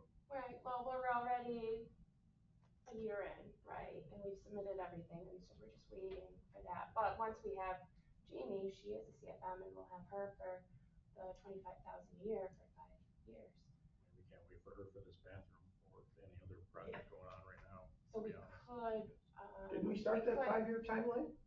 We already started? The timeline started. We Well, don't then have- she should be already Money doing. hasn't We started don't even have rolling a yet. contract for the money, it took us 2 years to get a contract for the DRI. I mean, like I said, you may wanna reach out to Southern Tier 8. Like I said, Janet Thigpen is a quasi-governmental entity that you may be able to use those resources. And one of the reasons why I reach out to her is because there's probably not many other people locally who's more educated in floodplain management than Janet Thigpen. You look at any soil and water program, any engineer at counties, they all reach out to Janet Thigpen in the southern tier area to really look at it. And she may be able to provide those resources at no cost. I mean, you got $25,000 or whatever, you're gonna eat up some of that expenditure with somebody that, and this lady might be available now. Yeah, you think she'd be able to, take care of that in 2 weeks before the zoning meeting? I don't know that. I haven't even broached that. All I do know is she's a resource that communities utilize quite often. And, through the Southern Tier Regional Planning Board. But that's an option that you could use from an internal perspective. Right. And, It's really a zoning board issue, to be honest. I mean, So back to the timeline, we have to do our zoning board first before we do the state. Capabilities Right. like that. They could hire or have the review of CFMs. That would be great, because that's, we need to have Well, our documentation. there's nothing stopping our office from doing that. I mean, they need somebody so they could figure that out. So we have the Weitzman variance, and we don't have enough information to do that one. And this is bigger than that. That's So a they should be getting- small thing, and we don't know how to process it yet. This is huge. So they should be Send getting it help through. for that from somebody. And Let's it's see, we probably have not our gonna be, engineer on board already. it's probably not gonna be Jamie Bouchard, because it's gonna be 2 or 3 years before we get her on board. Realistically, with the state, to get money flowing. I know that Julie Nurchi has reached out to Janet, but again, Janet may not be the one. She may have recommendations to say, hey, here's another way to do this. I could send Janet's contact information to whomever and, start the discussion from a municipal perspective. Right. And again, that's just an option that's readily available. Because we gotta get projects going, not even just this, but like the Weitzman's project, the steamer house thing, like we gotta get stuff going. And she may be willing to say, okay, well, I understand your greater needs, let me come in and help you out on the greater perspective, the paperwork, that type of stuff. The office has contacted Ron Schmidt from the town of Lido, who retired, and he's a CFM, but they were unable to coax him into anything just yet. And they printed out a list of, all the CFMs, around, and, Janet was on it and everything, but, so far we haven't, they'll give you really basic, information, and it's up to us to read it. And so far we haven't, like Brianna sent us these links we and read stuff, it. and Yeah, it's a lot of information, a lot of drug reading. yeah, and Nick will go to school and get to read it too, but like it's all available online for free for everybody also from the government. And I don't know. I've read enough that I have big doubts. But I think, if we could get some CFMs, like pay them, like I don't know if we're gonna get free help, if we could pay somebody to come in and help us now. Like, when we need an elevation certificate, we hire, somebody to do that. And when we need an expert, like for, doing an audit, we get a CPA, right? So we could get a CFM to help us, we could get a CFM to help us figure this out, so that we don't waste more time and money. Quick question, so since Mick isn't certified currently, and, The lights go on when you go out there. Yeah. Yeah.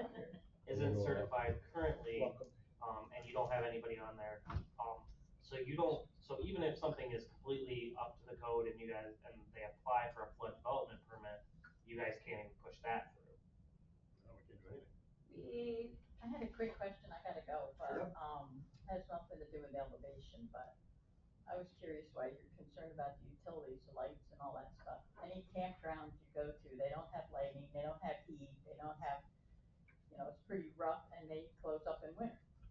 They don't have all that stuff they deal with, they don't have any of it, you're roughing it, basically, but would that help if you didn't have to worry about the electric and everything? So you're saying, I don't know about your elevating, put but. skylights in and, No light. Something and, like that, if we you've gotta- been to, we have to have if you've been to hot water. any of your campgrounds, they don't have any lighting. A lot of people are walking around with flashlights, I mean, if you're a camper, you've gotta take your lantern or whatever, if you gotta use the restroom in the night. You just know, you've gotta do these things, cause they don't have it. A lot of them don't even have the showers unless during the day, and they use solar to heat water a little bit. I mean, so I've only done So- one campground project. I think the difference is the recreational side of that is the expectation of that you're camping out in the roughs, there's limited utilities and everything, why that, so that, I mean, that is what you are designing, what you Yeah, are but if you're laying in a out. park, I didn't know if that would A give you more park money is for kind of a help with the public- elevation. I mean, it You're certainly not would. at the park to take a shower or relax in the jacuzzi inside of the building there. I mean, she's got a good point, we'll verify that and just report back to the board and say, okay, you can't put a skylight in, you can't just have, some instance where you can, if we're getting a variance for, wet proofing or what have you, then could you, you'd not put hot water in? And is there some accommodation for that, and then therefore not have any electric? I hate to say it, but they're having issues up in Tompkins County with some of the parks that have the heating and the showers and all that wonderful stuff, and the homeless people are using them up there. Cause in the Camping out summertime, and the using water's them there, not so. Making them freezing If cold. you make it too good, I don't know what the answer is, but it's just. If you're only washing your hands. Yeah, that's all you need it for. Thanks, appreciate it. All right, see you. Thanks for coming. We'll verify I mean, that. we don't wanna have it happen, some kid going in and scald himself, then we have a lawsuit. Mhm. If we can, if we can cut You never know. any part of that, the hot water heater or the lights, then we don't need a panel, cause we only have one circuit. That was our original thought process for So what would the we were circuit looking be at for? for Devon. What's that? What would the circuit be for? Whatever the one item is, if we can cut the hot water, if we don't need hot water, Yeah, but then we you do can put the lights. panel someplace else and then just run Yeah. one circuit in there. Yeah. So the hot water would be the thing to cut, and cause lights, And if we're gonna have one circuit, lights are easy and Yeah, cheap, there's currently no windows. no problem, and they don't draw a lot. So you're saying that could be an option, to not have the hot water? No, Or I'm saying, just, I'm we'll saying take that I and will, verify that. I'll look at it somehow with our code guys and say, okay, well, what's the difference between this and a campsite, and why is there any precedent? Right. But I mean, I trust my guys enough that they originally looked at this and said, yeah, you need hot water. And I guess know that we only plan to have it open. Yeah. and When then it's warm out. Yeah, I mean, so It's closing up. at this point, they're like, diving real deep, trying to figure out if there's any way to make an exception for this. Charles, you missed it, in the beginning. If you have an electrical service that has only one circuit, you can put that panels, you can put that someplace else, On a tree. yeah, up, higher elevation, a different location. But as soon as you have multiple circuits, that panel then has to be at the site. And so when you start putting it at the site, then you have the flood elevation. So what is the multiple circuits? I mean, So it'd be the heater and the lighting. They can't be on the same circuit. Right. But Yeah, you mentioned what I thought about, and I was like, well, maybe you can't have it. Skylight, you got those thick brick glass, Yeah, so I mean, you but could, that's some good lighting right there, that's. yeah, I mean, it like just a says like sunroof. if people are out there at, dusk or whatever, I mean, it's a liability thing, it's a, I don't know, just before daylight savings time when it was getting dark at 4:30, is that being locked up? Some solar lighting. Or if it's Solar raining. panel on the roof, Yeah, we Yeah, haven't, even- didn't look at that, but that's a possibility. I mean, Back- if we Let's keep the focus bare back on minimum- let's focus back on Yeah. the fees. the motion. So, Laura. What do you want us to do, Joe? We were gonna authorize them to do certain things. What if we, They can't do, I mean, what if we if they say can't we're do something, just a minute, exploring? if they can't do something because it has to go through a floodplain manager, and it has to go through us, then they can't do that. What if we authorize them to do something that they can't do, they won't be doing that. If we're trying to get them to move along on this. Or like, maybe not, maybe just sort of that we say that we're exploring option three, that we decided that we're moving to explore option three, but I wouldn't say that we put it on the zoning board for the next meeting. We didn't say that. It doesn't say that, it just says that they We're advance the having them application. advance this stuff. I don't even know if we could get on the Probably could. board for the next meeting, but we could submit it this week without doubt. And again, I think if it's in a local perspective, if it comes in and they're like, hey, there's any concern, that could be tabled to the next meeting. They could set up a special meeting, or, they could say, all right, well, we're not gonna evaluate because of A, B, C, take it back and bring it back again. And I think it just gets that dialogue going, and I'd love to wait and vet out to see if there's something else that comes down the pipe, but I think the contractor will start saying, okay, well, we're going to have a Right. delay of. Ultimately, they wanna know what Delay they're gonna do. plan. Well, they might do that, and then if they say, if we're gonna do it in the fall, you missed your window, and by the way, now we've gotta it's gonna change the cost, yeah. Another 2,500. So we wanna do it right, we wanna do the things that have to be done, we want to move them along as quickly as we can. And we're not gonna make a motion that's out of order. What if we, And again, it's not committing you there. What if we There's no what if commitment. we try to authorize the, code enforcement to, contact CFMs or like to act, to be able to get more help? Well, that could be another motion. Like to after sort of that one. direct them to say, okay, try to get, That could be our own motion office. after this one, right? We say, go ahead, do the process, knowing that the process needs a CFM. Our next motion could be authorize code enforcement to contact local CFMs and try and get help. to make sure that like whatever For all of project our that we're going applications. through with is the ultimate one that we would try to okay, Because if they don't get a do variance that, for. by the 27th, they still can't do the Weitzman deal either.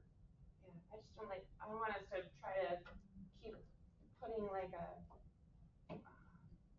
building and not be sure of that, if it would be the ultimate design, going and not having unanswered questions. I just I try to don't think we're doing design that with the, this. All we're doing with this is moving that process along to try to get to that point. just making sure we've covered all our We didn't questions. say in this thing that we're approving three of them, that's what we're doing, we didn't, No, not say that. but we probably need two motions.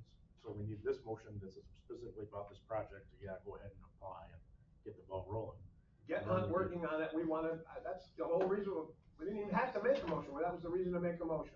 Then we need another motion in general to authorize code enforcement to seek help for a CFM. Have hired help of like, whatever you would say, like when we make a motion, when the village needs a CPA audit, we would just say that they could hire up to whatever amount I mean, to it's get, an amount. to get like whatever per hour consulting fee or something like that, to get our stuff looked at. We don't have to approve anything under $5,000.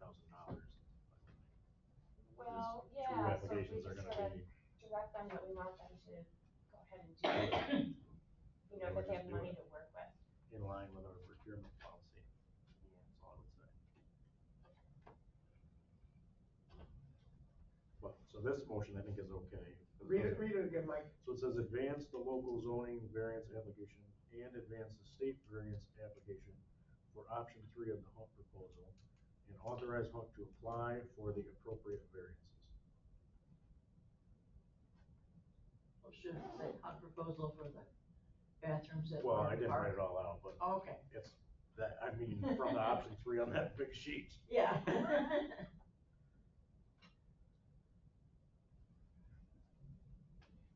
Okay? So you have a first and a second, right? No, Your no, discussion? we Yeah, I talked seconded about it. Discussion. Okay, So did you make it? I guess so. Okay, I made it. Okay. I think it's our best option right now, but I just do wanna try to make sure that it's gonna work. Do you wanna put that in the motion? And we wanna make sure that it's right, we wanna make sure it's gonna work, we No, presume that's- that, we that's don't the need that next as a motion. thing.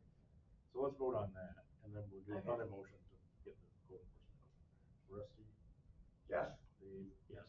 Fran, Yes, Laura, No, you got one? Abstain? I'll just, Charles? Yes. You can vote no. Yes. Just You- it doesn't have tell us to what you're vote. voting. yeah, Did you vote? I voted no. That's fine.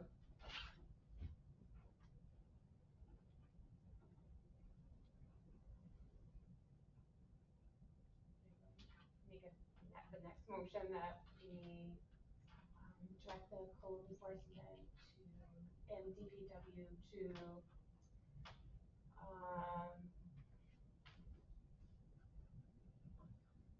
try to Wait for it. secure. Don't write this down verbatim yet. until she's Right, got this yeah. rid of it. She's got she's papers. ruminating.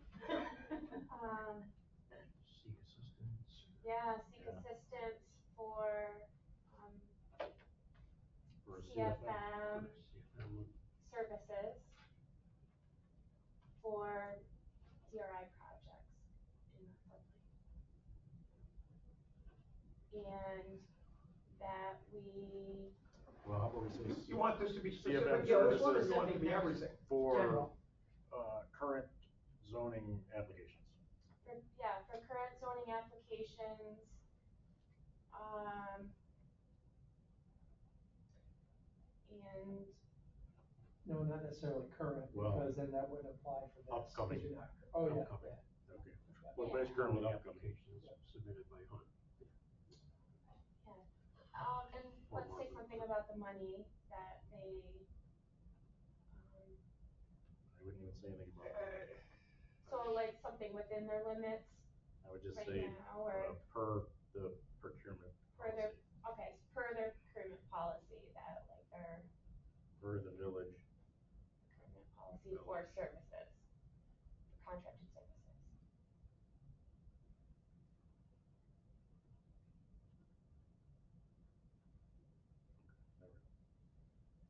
That way they Read what you can got there, really when you go get done, through Mike. it. So direct code enforcement and DPW to seek assistance for CFM services for upcoming zoning applications per the village procurement policy. Who's making that motion? I Second.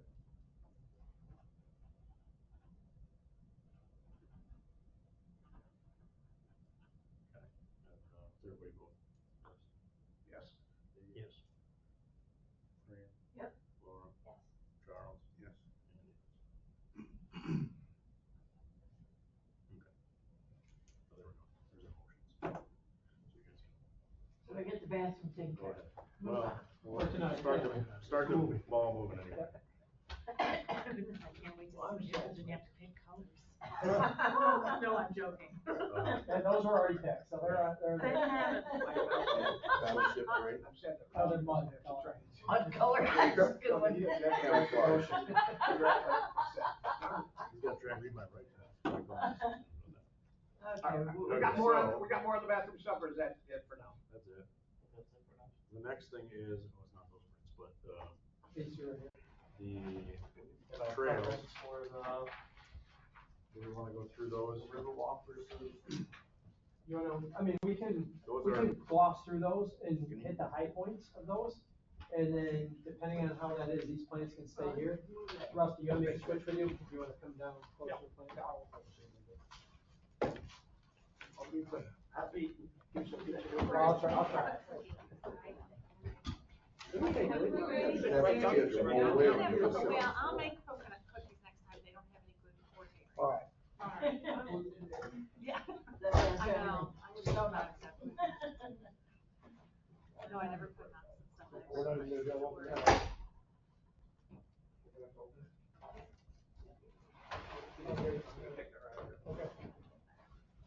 Put it on the table back there. Why need a committee to know where to put this? Let's vote on it. Sit on Floor. it. Make a motion. Hire somebody from down the road. Just, Wesley, can you pass me a napkin? Thank you. Just to clarify, we want to go through the high points, please. We're not diving into the weeds on anything. I'll of course address any questions you guys have. Yeah, I would say go through the high points and then we'll leave these plans here. And obviously, it's not going to bid tomorrow. We still need DEC approval. So essentially we have, this is what we are calling the Riverwalk section of this DRI project. You've got kind of two portions here. You have the EMS boat launch area that is being rehabilitated, and you have the Riverwalk area that is having the plantings and yeah, I mean the planting and gardening areas revitalized with, you know, ideally more appropriate plantings. And also water availability, right? Yes, and the hose bib for washing those away. Right. The one part that isn't represented in these plans that has been added to it since their development is the artistic feature. There's also, you know, 140,000 that we still have to get a committee to start that process. I don't think that that would necessarily be required to get this out to bid to go, but at least if we made some progress, we could potentially put in some podiums or platforms of some sort to Kind of foundation. to have the art, and then you won't spend as much money on your artists needing those kind of infrastructures. Same thing we talked about with the art park. Well, the thing is, all these areas flood. Yeah. So, you know, I mean, Well, that it would be could be something that, the art is a metal structure. Well, that would be part of the proposal aspect, is that the design features presented by the artists need to be flood resilient. Would you go back to that page for just a second? Not necessarily thinking about art down here, I mean, No. art elsewhere. Yeah, So but it's not gonna be down. But, well, any place along that floods, It was all in flood. next to the river floods. That is true. So we do have to be a little careful on that, because the art part we said is gonna take a while to do. Now, if we do this and we get the permits for all of this area, that's fine, but then if you build something all the way over here, that needs a whole other separate thing, because it's not included in the areas. No, it would have to be in though. Yeah, it would have to be in this set of plans, so something. So it's gotta be where these boxes are? Currently, unless we can get that art moving and declare other spaces. I mean, could so that we be can- along this walk area? Well, it's not really It a walk. can be wherever you want. I'm just saying that right now, we don't even have a committee selected. We need to have that selected so that we can start talking about where we want to put this and get those proposals written, et cetera. So it's just a timing thing, it's not a regulatory thing or anything? No, just a timing. Yeah, because otherwise, if we do this and we have permits, and then strictly speaking, if we're all of a sudden digging a foundation that isn't within the areas we represented, that's gonna have its own set of problems. We've got a lot of play for art in the Draper Park, Owego Park, and even like the front of the courthouse square, because that's where we were gonna put a welcome to Owego sign or something like that. So like that, like an entrance art instead of a sign. Yeah, so even that though, will have its own set of issues, because these are being put through like SHPO and everything for historic areas, and so far, nothing we're doing is, like, we're still in the historic district, we're still in, you know, areas of archaeological significance. But so far, we're through most of those processes and everything. Now, if we start talking about digging right in front of the courthouse, I mean, that might set off some flags, and so we need to go back and do that. So that's kind of why I say, it's not something we can slap on the page right before we go to bid. And SHPO is a regulatory agency that approves work in historic areas. Yeah, and I mean, right in front of the courthouse is certainly gonna be. Oh, yeah. Historic. They can have an artistic Owego sign or something that represents the area. I'm sure they could try to Historical do something. design. This just shows what's existing there. I mean, you can ignore these dark shaded areas. That's really just showing the contractor where they're gonna have to strip like the topsoil and top gravel off of, where our future roads are gonna be. What is this? Is this This is the boat launch. yeah, okay. Okay. Yeah, so this is all really gravel here already. This is where the area typically goes, but it's now currently clogged up with, debris and boulders that have kind of come down. You can't really launch to that. We need to get rid of that great big boulder. So this is the updated plans. So, this shaded area is now new clean asphalt, cut and lined up right with the road. Rearranging some of the boulders just to, keep that same aesthetic that's there currently, but just add a little bit more, flow and connectivity through it.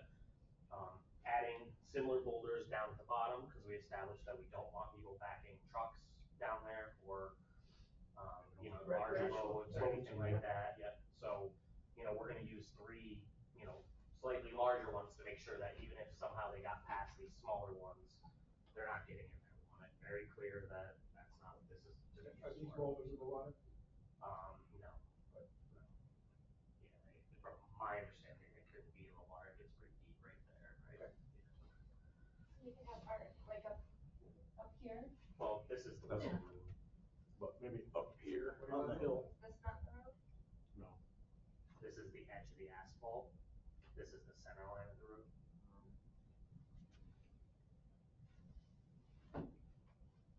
So right here, so this is the edge of the asphalt. I mean, I know it says center line and that gets kind of wide. It doesn't look like it's the center line anymore, but technically speaking, it is. This is the grassy area that's. No, it's asphalt. So this is currently gravel. Like this whole area kind of through here is rough gravel. So what we're talking about is instead of it just being like a hodgepodge where people are, cleaning up these lines and putting in clean asphalt with an For edge. parking areas. Yeah, as a parking, so you can pull through, ideally. So once again, olive gray is asphalt. How are they gonna know, that they can park there in stripe or something? How are they gonna know they If can it's park gonna there? be all asphalt and no, Yeah, I mean, like, road and then grass off the side, like, currently everybody's parking off the shoulder. yeah, I mean, there will be a shoulder line here that shows the edge of the road, essentially, just like you have, on a regular road that kind of has the spots lined up. But I mean, if you guys want, we could certainly put Stripe it. spots there. I don't think anyone's gonna follow them. And this is just, and they may be parking there with their trailers. This is just the walkway. No, this is asphalt, so right now currently this Driveway. pulls down. Right. We're not putting, Down enough. we're not putting any No true boat launch or anything, it's just, wall. Well, Just to drive. so this area is the boat launch, and so essentially what we're gonna do is we're gonna use gravel here with timbers, anchored in. So you have kind of a rougher surface, almost like tiered, and I can show you that detail here if you like. and remember, the boat launch is kayaks, canoes that you hand carry in. Yeah, not motorboats. Not trail. Yeah.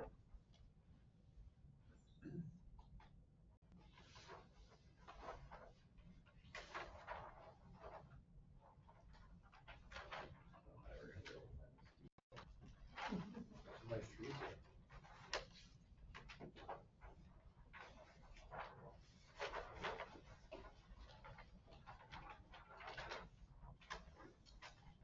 Oh, there it is, that's weird, they didn't like print. So there should be little squares here that are essentially railroad timbers. And they're just kind of set down to give you, so like when people come through and set their boats down, or there's any weight, it keeps these rocks from shifting around too much.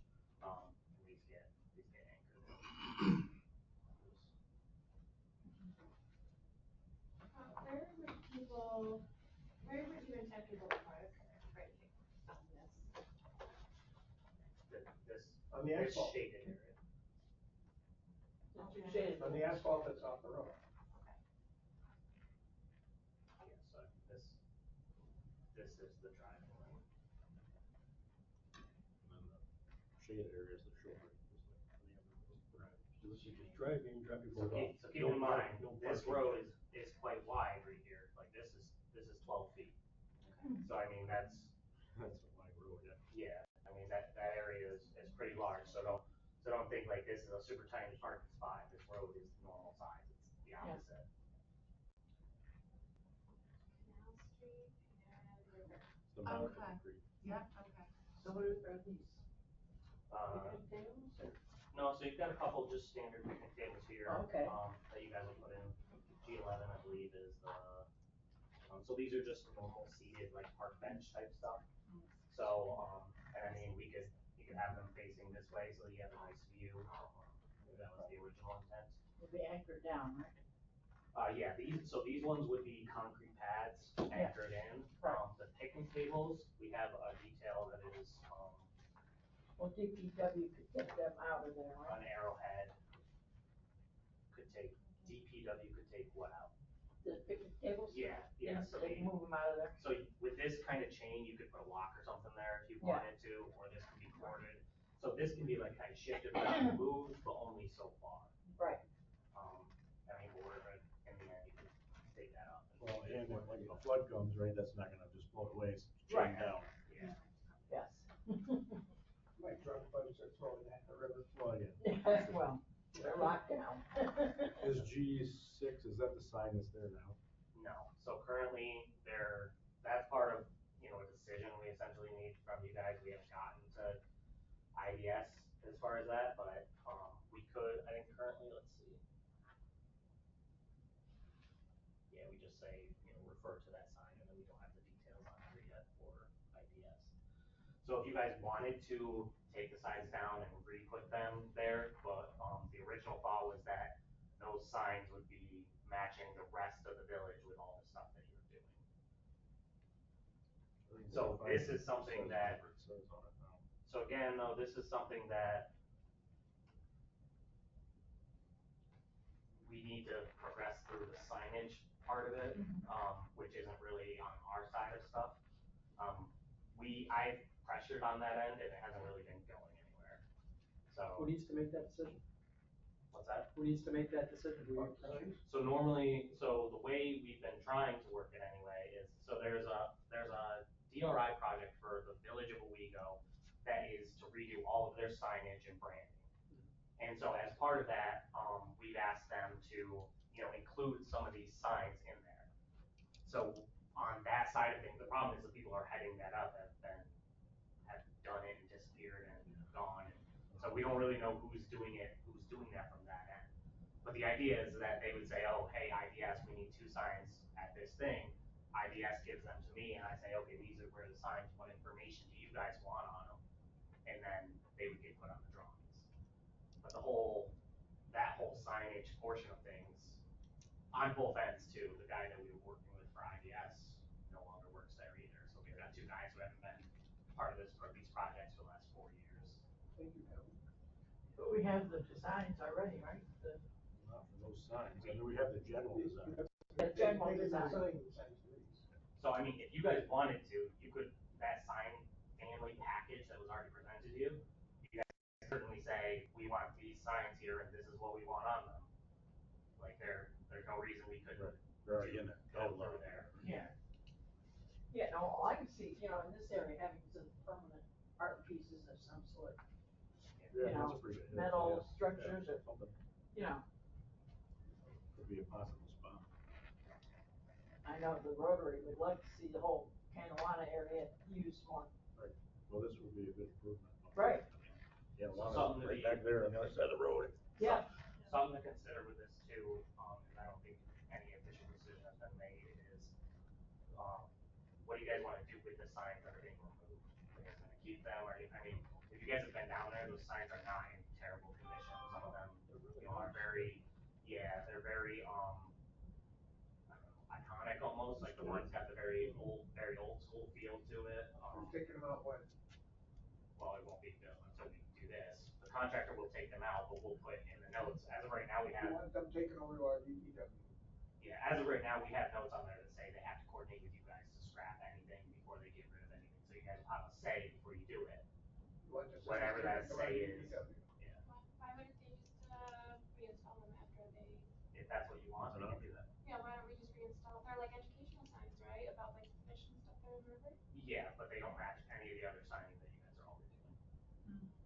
Well, I can, Yeah, when you take a look at it, So we make ones that look the same but have similar information. we don't want them trashed. Yeah, I don't wanna trash signs that we already have that are alright We're not gonna, and we're why, just told yeah, not to. yeah. Well, they're not gonna be trash, contractors aren't gonna throw out anything that they Maybe we think. put them back in Even and if they don't exactly put one that match, matches. they're not exactly. We don't have to have every sign in the village be those orange and blue signs. Yeah. Yeah, I mean, you guys could not do any IDS signs here if you don't want to, just leave the signs that are there, which other contractors do, you know, uninstall them and reinstall them. Is that a decision you guys are comfortable making now, or do you wanna look at the other package first? So let's look at it. yeah, I think we need to take a look at them. I haven't gone down there. Yeah, I mean, nice looking signs, yeah. Good, This part of it might be a little hard to visualize, but this is now looking at, the walkway down past Draper Park. So the bridge is, you know, right here. This is kind of that side trail from where you go from the road to the, stairs and then down. So this is your new host bid. So that's, we had that all allocated on separate drawings and everything. But this roughly shows the areas, so we've got approximately 325 square feet and a 300 square feet garden bed. Okay, this is behind the, commercial buildings there in front? Not quite, it's on Draper Park side. Okay. Yeah, so these are the areas, so we sat down with, I'm gonna forget his name, your guys' garden master, Kevin Millar. Kevin Millar, thank you. And so he looked at this and we showed him and he's like, yeah, these are the areas that we think, you know, could use the most, you know, sprucing up. And here's some of my suggestions for plants.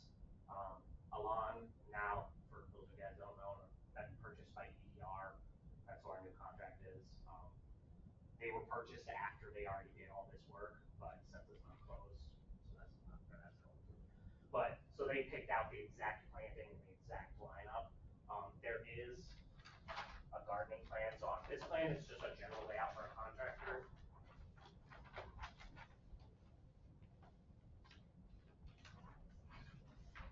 I feel like these must be the old set of drawings. I'm sure.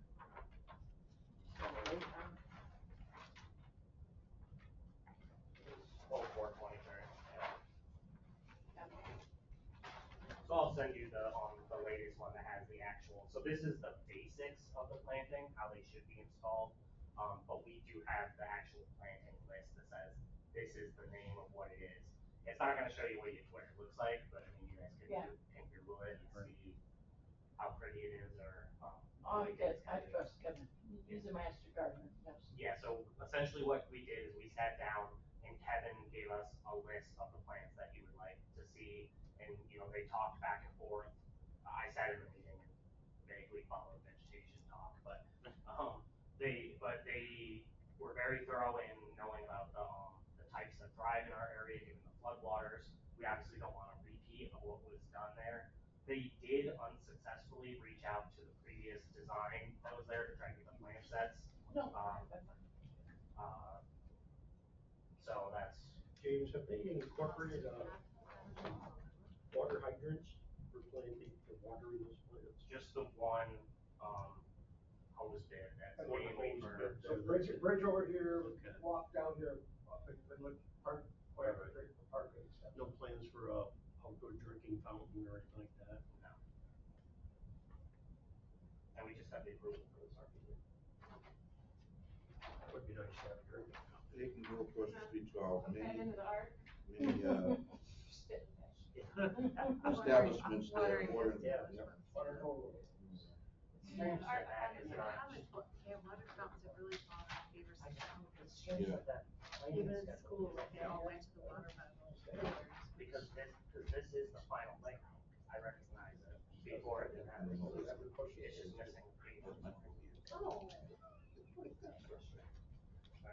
I mean, this is more of the same, it just kind of generally outlines the square footage of how much that is gonna be done.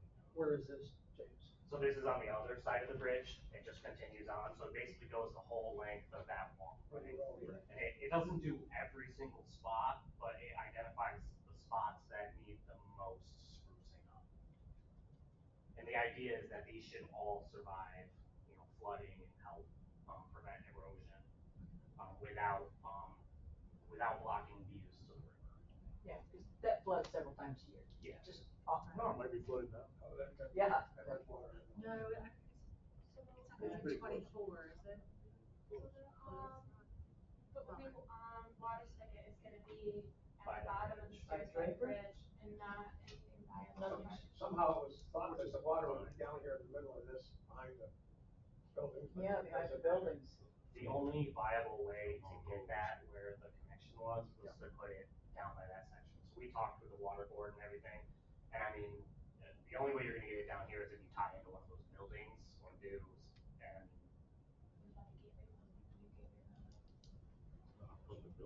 One of the buildings. Personnel's in the building. Yeah, We're but giving did he, them a tax break. did he install anything that could have gone through, you know, what we're thinking? Old hand pump. So what we don't know. So down at the bottom of that, what they did was they built the stairs down in, you know, down into the river, and they had like the kayak tie-up things, and we use it, right? And so they were thinking that that would be further developed, and so they sort of had that, you know, some plans. So did they install some stuff, you know, for us to hook up into? I mean, way back when. Yeah, I mean, the Riverwalk was done I mean, I 2009. still think you're gonna run into quite a few problems trying to have a public 22.6. system off of a private, I mean, it's kind of exactly Lake Street, right? Like where, well, who owns what, and when problems happen, who pays for what, and,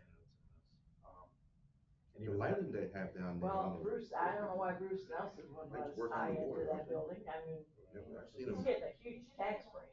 Yeah, but it's his building. Yeah, I know. I know when I it's can tell you why he flooded. wouldn't. Not gonna What? be still on Because he's it. not gonna, because he's not gonna do that for us, he already got his tax break, and he's just not gonna do that. He's not. It's not a public government-owned building. It'd be nice to get all those buildings painted back in different colors. That's what I wanted it to be, all right. But that took 25 trucks of work. Right. Yeah, we need a And couple then more money spotlight, for the spotlights village. on, oh man, that would look beautiful. James, where do the buildings end with respect to some of this work? so. Well, there's another park on the other end. Yeah, I mean, it goes pretty, so if you. Is there a horse bib at each end? or Green just bird one? there. Funny you say that, because But mayor, So I mean, couldn't we put in a, this is the whole area that we're doing plantings, is along this road right here. So I mean, the buildings, this is the first page, the buildings are essentially on the third page all the way down. So all the, there's a park starts here. You know. Yeah, so these are all the buildings, so like right here's that first page, it shows the bridge and your hose bin. I guess where I was going is if there's a park here, excuse me, Yep, yep. if there's a park here, probably, you're not gonna cross under the bridge with a water main, right? The state will have exception to that. Probably the only way would be come in here and then run down the walk. Have you been there? Have you been over there? To put a water spigot down? The other A water, thing is, you know, a water spigot someplace along here. I don't think, there's, the one other one is down here. There's only one that's here. I don't think extending it underneath the bridge, I don't think the state would. it doesn't exist. So we're putting in a new one from Right. the road to here. Right. But We're even if definitely we- not going under the bridge, we just wanna go near it, cause my understanding is that's the area that gets muddy the most. and needs to Absolutely. be closed off. Yep. It's right under the bridge.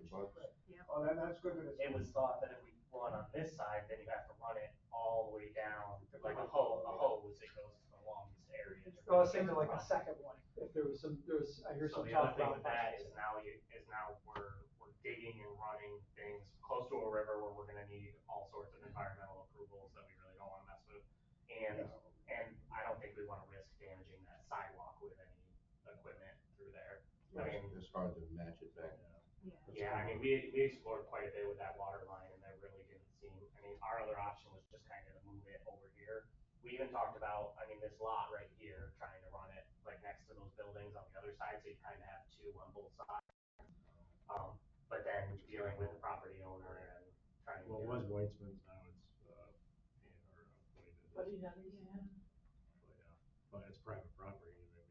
Yeah, I mean, and we all kind of experience what it's like dealing with private property when we're just trying to pave. Yeah, oh my God. So, once again, under the bridge is the worst part of cleaning and mud and stuff, then that makes sense. Otherwise, it doesn't make sense in a way, because you gotta run the hose or whatever, what are you gonna do all the way down here? But with that being the bad place, otherwise, down here is a better place to get to this part, but Yeah. this is what it's gonna be. The DPW could take their caboodle down there, right, and, you know, take some water here and come back. Well, you just get long Snow hose. and stuff. They clean it. Some little pets behind the wall, right? The plan for this was to be able to run a hose, clean the whole thing off the hose. But Yeah, several times it'll be one of those- floods and you get this mud. you it'll gotta be one get of out those- there. Been the hose truck and Right now, it's only option. Right, so this is just the last garden area right at the end where the staircase is. Yeah, That would be the So only. the east side of This the, is the mayor's mark. if you're looking from That's the what it's river. called. Yeah, I'm not very cardinal directions, but I believe you're right, yeah. Okay, across from the Elks. That would be the Yeah. only other place, Excellent. that would be the only other place to put a hose thing, I would think. Yeah. Right in there somewhere. This just is a blown up detail, you know, we need an RPZ. So this is one thing to keep in mind, so right here by your path, you are gonna have this box, you know, it's gotta protect the RPZ and stuff. That is gonna be, you know, visible to the public eye, it's gonna be sitting there, It's an ugly Public box. art. It's out here, yeah, I there's mean. one at the end of the driveway. Yeah, I mean, in Elmira, one of the big things they do, all of these things, all the utility boxes, is they paint them. Some people love it, some people think it's very ugly. There are things you can do to make it look. Get some of the local artists do something on it. Change the subject, 10 seconds, done. You're gonna be in charge of sniffing murals for the new bathroom on the outside. You can, which, the ones in, the one in the Martin Park, you're gonna be sniffing it. Cause I know you are. well, I know you. I know these guys wanna do one on the side of Weissman's building, with like a underwater scene, but I said, you gotta I'm gonna try to hook something up with Weissman's building. If they're, depending on how That it wall, you goes, seen that maybe wall, maybe right? on the maybe they'll be interested in the bathroom anyways, it's not on. Done. Yeah, I know it's not related, James, but with the artwork, I was thinking before too, could we put some of that money into the sign on that Newberry's building? One that says you are here, it's corner of North and Main. I mean, It's already got it. That right needs on to it. be patched up. Somebody's supposed to be It's working getting on it. repainted already. Oh, is it? Oh, okay. Yeah, it's happening. All right, good. It's slightly different, but a lot the same. All right, thanks, sorry about interruption. no, absolutely not. Probably more complicated, probably, to do artwork on a private building than it would be on one of our buildings. Yeah. I mean, it all depends on what your relationship is with that. So you do this again? I was gonna kind of put through these are really just the general, like, we're telling the contractor, you need to provide erosion control, stay within these limits. Here's a recommended staging approach. I mean, it's I'm really. gonna say something about that when you're done. Yeah, I mean, So, when it floods, the first place it floods is there. Mouth of the creek, that's where the water comes very first, so if we're talking about playing around with some art here, just, that goes underwater lots of times, as Well, opposed to. metal or Well- something like that. I'm just saying, That should be something our contractor knows too. and it will. that's, So what, this is all going underwater. This stuff doesn't happen in 5 minutes, their stuff could be there. Open you'd artwork. be surprised, something like, a project like this, you could really knock it out very quickly. Like, I wanna say the Riverfront Park that we just did down in Elmira, I mean, the actual construction time, like, not the kind of getting stuff there and kind of cleaning up after, just the like, full-time stuff was only 3 months, and they were pouring concrete, with a lot of concrete, and you guys aren't pouring anything, your worst case scenario is asphalt, they can come back in one day and do that. That's all I want to say. Yeah. It just depends on what time of year they're doing it. Yeah, but They that, play into it. so a lot, I mean, we could certainly add some notes and, some sort of reminder. We always wanna be careful how much we're putting in there, because then it kind of falls back on us liability wise. We assume that the contractor is gonna do his job, and is gonna do it well, planning, sequencing. If we tie his hands too much, it actually becomes a problem. Or they bid a lot higher. Yeah, that's, so this is really just a lot of the same details that we talked about. And there's the trails, right?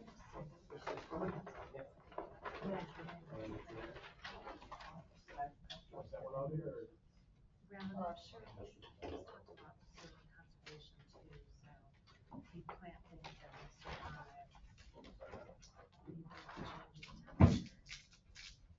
Lots of notes, yeah, all. I've got stuff to say about Hard to read that sort of stuff. So, Takes a little time. We are really just looking to clean up and, a little spit and polish on the trail that already exists.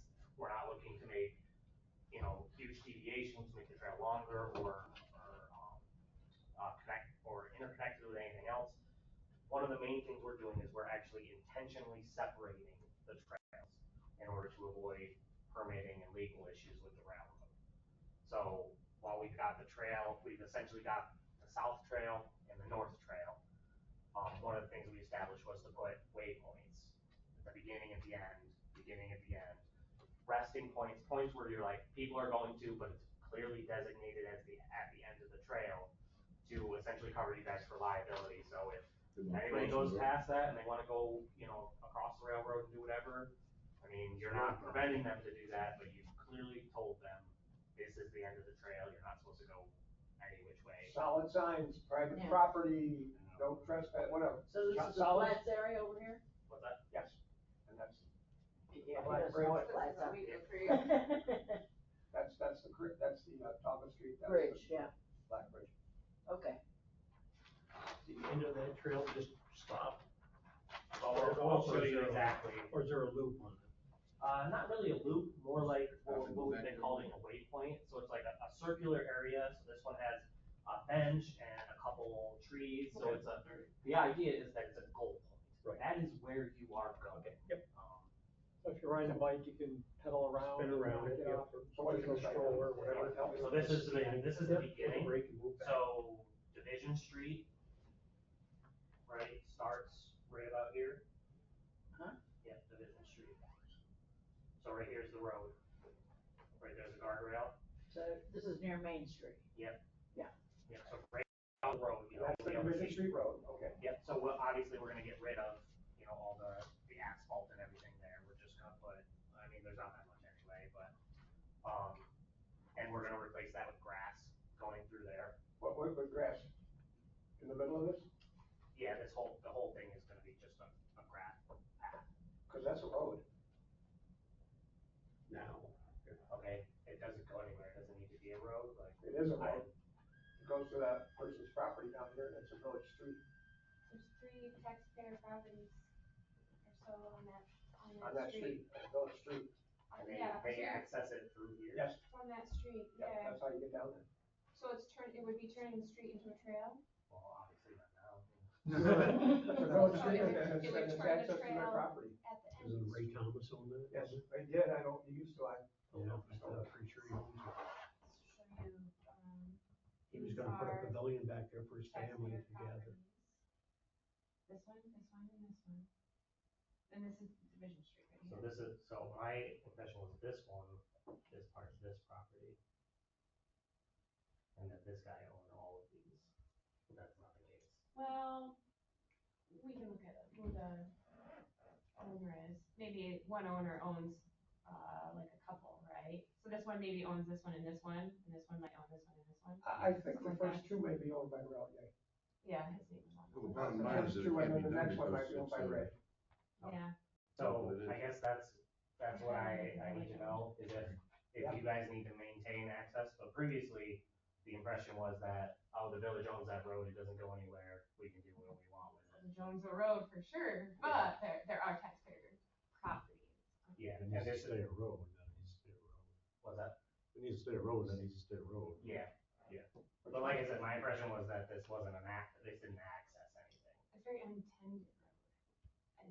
but, and nobody's accessing anything on do it, we plow but it? it's like technically, We probably. Until we do, and then somebody else start, well, this is. Okay, well, So So that's then probably you not. put that I need barrier some there. certain clarification there then. So the question is, if that stays a road, do we put a trail off to the side of it? So it's, or make it You kinda amenable for have to, people to I think. walk?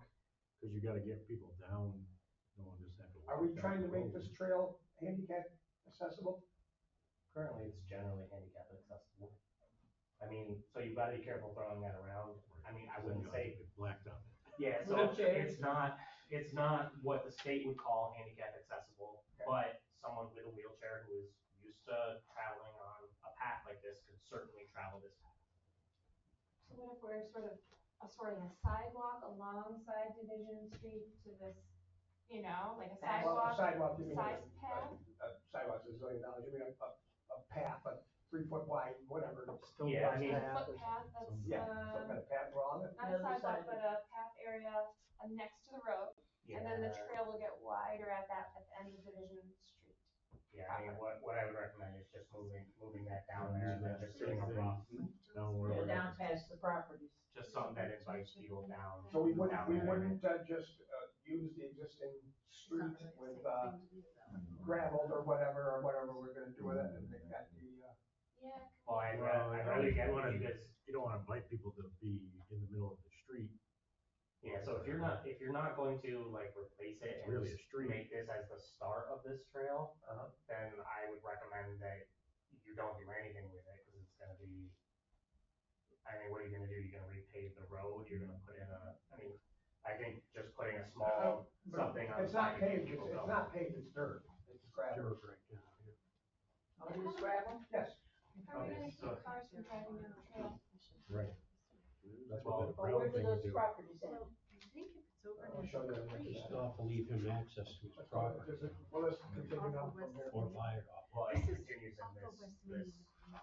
Or building one. so this is kind of I'm not the sure farthest. why. Right, 'cause I But can look, right, so and I know this where is it kind of is, the yeah. corner of that edge of that last property. From the end of our opinion. Right, Okay. and the bike jumps are back in there, like the ones that they built, right. But right. this is established as being wide enough for someone to drive down. That is the intention. The waypoint is generally, the way to keep people out of there, that they have to intentionally drive through something that's not meant to be driven through. Short of bollards and a large thing, you're not gonna prevent people from getting through there. And if you do, then you're also preventing, DEC and stuff from driving down there to inspect their stuff. So you can't do that either. Your best bet, maybe if you guys wanted to, is you could put the like little swing gates, put a double lock on it and share the lock with DEC, something along those lines. Our initial discussion was that the trees and the bench would be enough to hopefully keep your people from being crazy. Well, I need a, well, I think I'm more of this stuff. Hold on. Okay, yeah. So on this one, you can kind of see where the existing trail traipses off a little bit onto, state property. No, state property and right of way, so you can see the property line here. There shouldn't be state property in here. Nice owns a portion. So nice, so I misspoke. Nice. No, The power lines.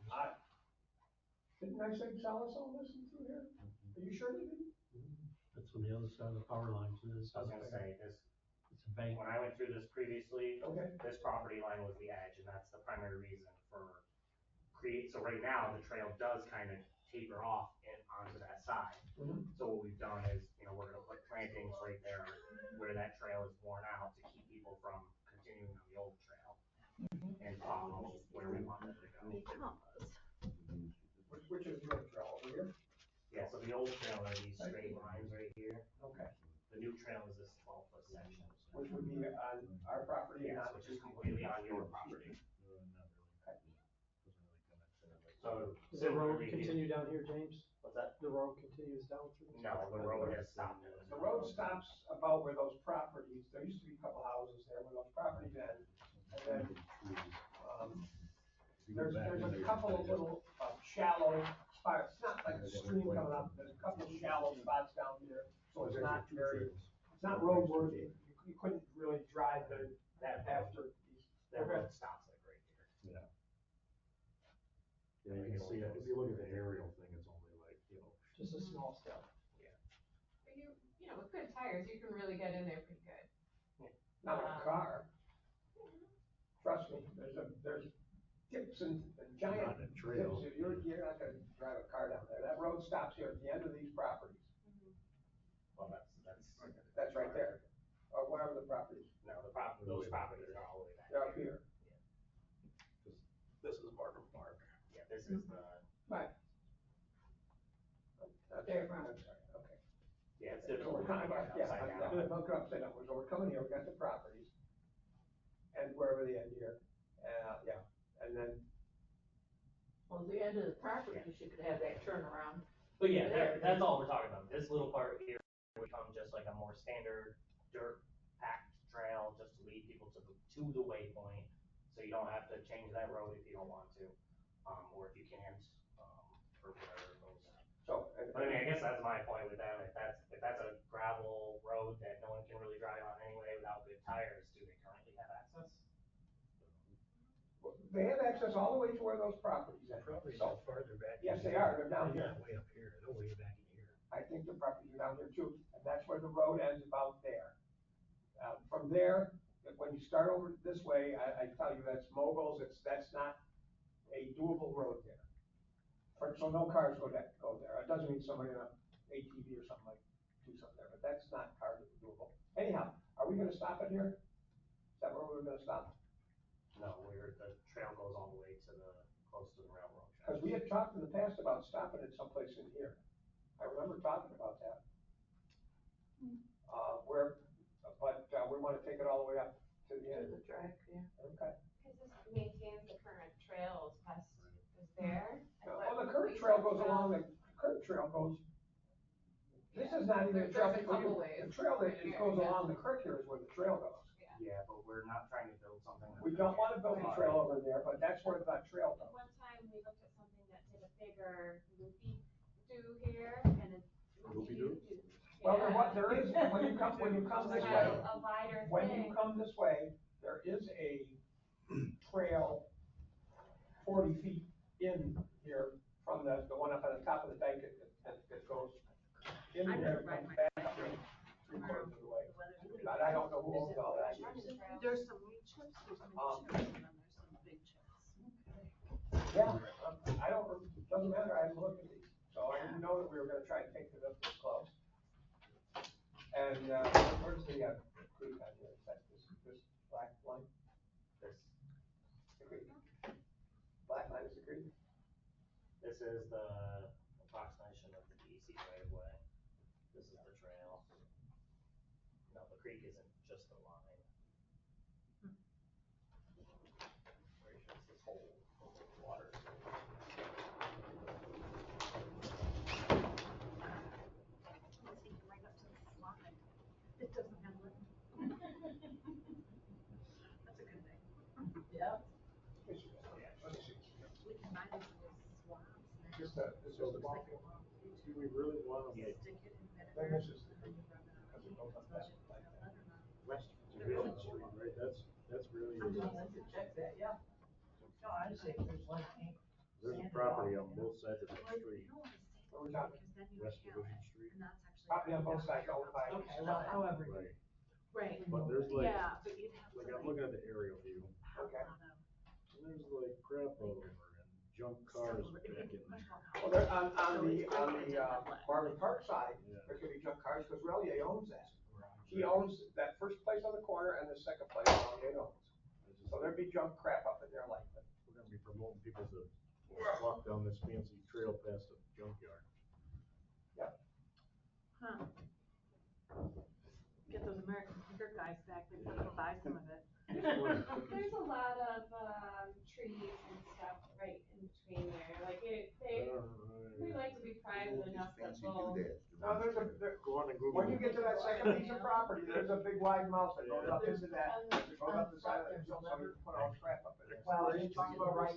This is also up that. This is the creek, no, this is Main Street, and this is the creek, and this is our big baseball field.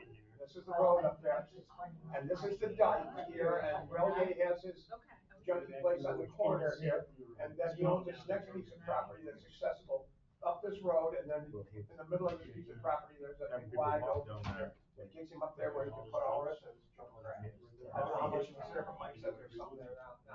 This is the foot trail Except he's here. in the village, you can't have unregistered cars in the village street, can you? You can barely see the line. That's the foot trail Yeah, coming it out of does, the park.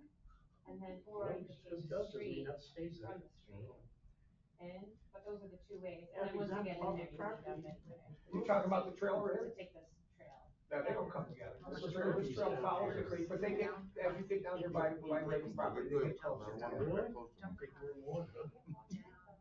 it's got. That- Currently, the trail, That's the. the current trail goes like down here closer into this, we're staying up closer to the power line. Because we need to stay off this DEC right away, for the wetlands in there. And for that same reason you thought, we don't want to be leading people down in here or put any work into it, it's gonna be all washed away. So, I mean, nowadays. we you bought can't- some of this from, or they gave some of it, we bought it from Nice. Put it on something But else. you say that somebody else still owns, the state or He something still has a right of way. has a right of way, but who owns it? This piece over here. I thought we got all that from, so maybe the Nice Soldier gave us all that piece, but there's a right of way for the power line. Is that possible? Yeah. Cause I don't think they own it. I think we own it, It's just going on a parcel here right now. but I'm not sure of that. So back to it, we get that. We know where this road kind of ends here. Let's say this is Brady's property or whatever, it kind of ends in here. Becomes overgrown and whatever up through here. We had talked about, and that was problematic, when you get up here, is that, over the dike thing where they used to go down and get gravel here, and we were talking about taking this, path and turning it up over the dike and bringing it into our Marvin Park path, and there was a problem about using that Yeah, dike. you can't to go do, over. if you do anything with that dike, you have to go through, Army Corps approval level for even to say people, hey, walk over that dike, even putting a sign there. I hear you. And so we established that as, I remember that was early, Yeah. we couldn't do There's that. already- That was a. There's already a path there. yeah, There's little bike, you just kind of would assume that people will do what they want. Oh, they're gonna do it, cause there's they're already. little bike jumps there and stuff, there's already a path. And Yeah. Through the weeds. You had a full face on it, then maybe like Cause I know I took the Easy to get. Boy Scouts over that path to go fishing. And then the railway path is over here. Got a fell on his butt. First Aurelian property, their second Aurelian property, there is Ray Thomas's property. Yeah, I just would be nice to have all trail though, but flat, but. Yes, now this is a dike here, that's the dike there by Marvin Park. Go the whole And thing. it goes, Yeah. it's real wide. Well, we can't promote that from It crossing. gets narrower up here. And that's Yeah. what It's I'm saying. already well established. It goes up, okay, so there, Much work to have to do up in there. here, I mean, about in here. this whole trail really all we're Close to looking to do the is creek trail. create a predominant path, That becomes seeded with some very another durable grass so that people can walk through it. whatever road Fill there, in it's a, some of it's the a, very not low even a spots lane, so it's that almost people a aren't, trail or path. dropping down, we wanted to Big tips traverse and, by bikes. but or it feels like anything. water Um, eroded out, so that's a. yeah. Well, there's where the private property is, I think. That the rest little of it is fine. piece through here, that's yours. Well, and then the north side, we're That's our almost road. doing That's division. nothing Yes. except for the way And it it is. It's already technically goes very clean, beyond very our established. Yeah, I was gonna say, it goes Well, beyond, do we have technically is the road, all signage that there? there That's is, by it's the not ball trail parks worthy more. for this far. It's on the north side, it's just past the, Oh, wasn't sure if the school property. Cause I think we own that whole No, it thing. goes from the right. I think we own all this. Oh, I down. think we own this whole damn thing. Oh, you do? You do, Trail. but so this is kinda, so this will take a little bit of field work as we get out there. We did do some survey, but generally you can see where some of these trails are, and we don't necessarily want people to be using them where they go. This one, So we've kinda got these like Now, who small owns this mounds that'll big be piece built of up with plantings to act as a natural. Okay, outlet. so, I wanna Does it interrupt. stop people from going around? No, but it'll hopefully encourage people to stay on the trail and use it as. Hang on a second. I wanna interrupt you for a second. Tim says that he's looking up parcels, we do own all that property there. Nice that did sell or give it to us, and it does have that right of way in it for the state or whatever, but it's ours. It does, yeah, so. Yeah, I that knew should- that that the right extends way was all there. to yours, that's all. Yep, yours. that's us, okay. And that parcel is yours. So, Yeah, and, yeah, and this parcel down here should be ours too, I think. I don't think they own this side of the creek. This one? Let's go a little farther. Oh, that's the first one, what's this second little piece here? This one right Yeah, here? I think that's ours. Yeah, Village of Owego. Yep, so they only own the other side of the street. Those are the trails that are there now, And right? and that used to be. Yeah, it's a rough approximation of where we, Ray Thomas. Because the one goes to that creek. That big one there. yeah. So I mean, it would be up to you guys to say like, oh, you know, we wanna leave them acceptable. I mean, us putting a planting there isn't gonna stop people from just going Brett? around it. Oh, Going over. But our goal is so, to try to keep that was people that- on the path that's and your not lawn. going down. Okay, so. And if people He do owns these other follow two. the paths and keep their No, stuff he's nice, little city. his That stuff could be a will good, grow back are and those be, really you lots? know, a lush green area. It could be a good I fishing know hole the down big one should there, be in. swimming hole, who knows? Could be a reason there's a trail there. So yeah, some of them go out to the, right out to the creek. No? Yeah. Yeah, probably. Maybe that's something. And then, I mean, it really just adds that similar waypoint again, where we're putting a bench and some signs. Yeah, we don't know. I think that's all. We'll- So it doesn't really go anywhere, it just goes to an end. Yeah, I'm yeah, sorry, I wasn't listening to you. we're just talking the same about the waypoints. There really isn't, everything else is kind of rinse and repeat. Path, blockways, waypoint. And right now, there's nowhere, which is the existing plan, but there's nowhere to park or anything like that. Yeah. All right, would you go back to this? Where the Talcott Street one there is. A couple other ones we had, not on the South Street side, but the other side.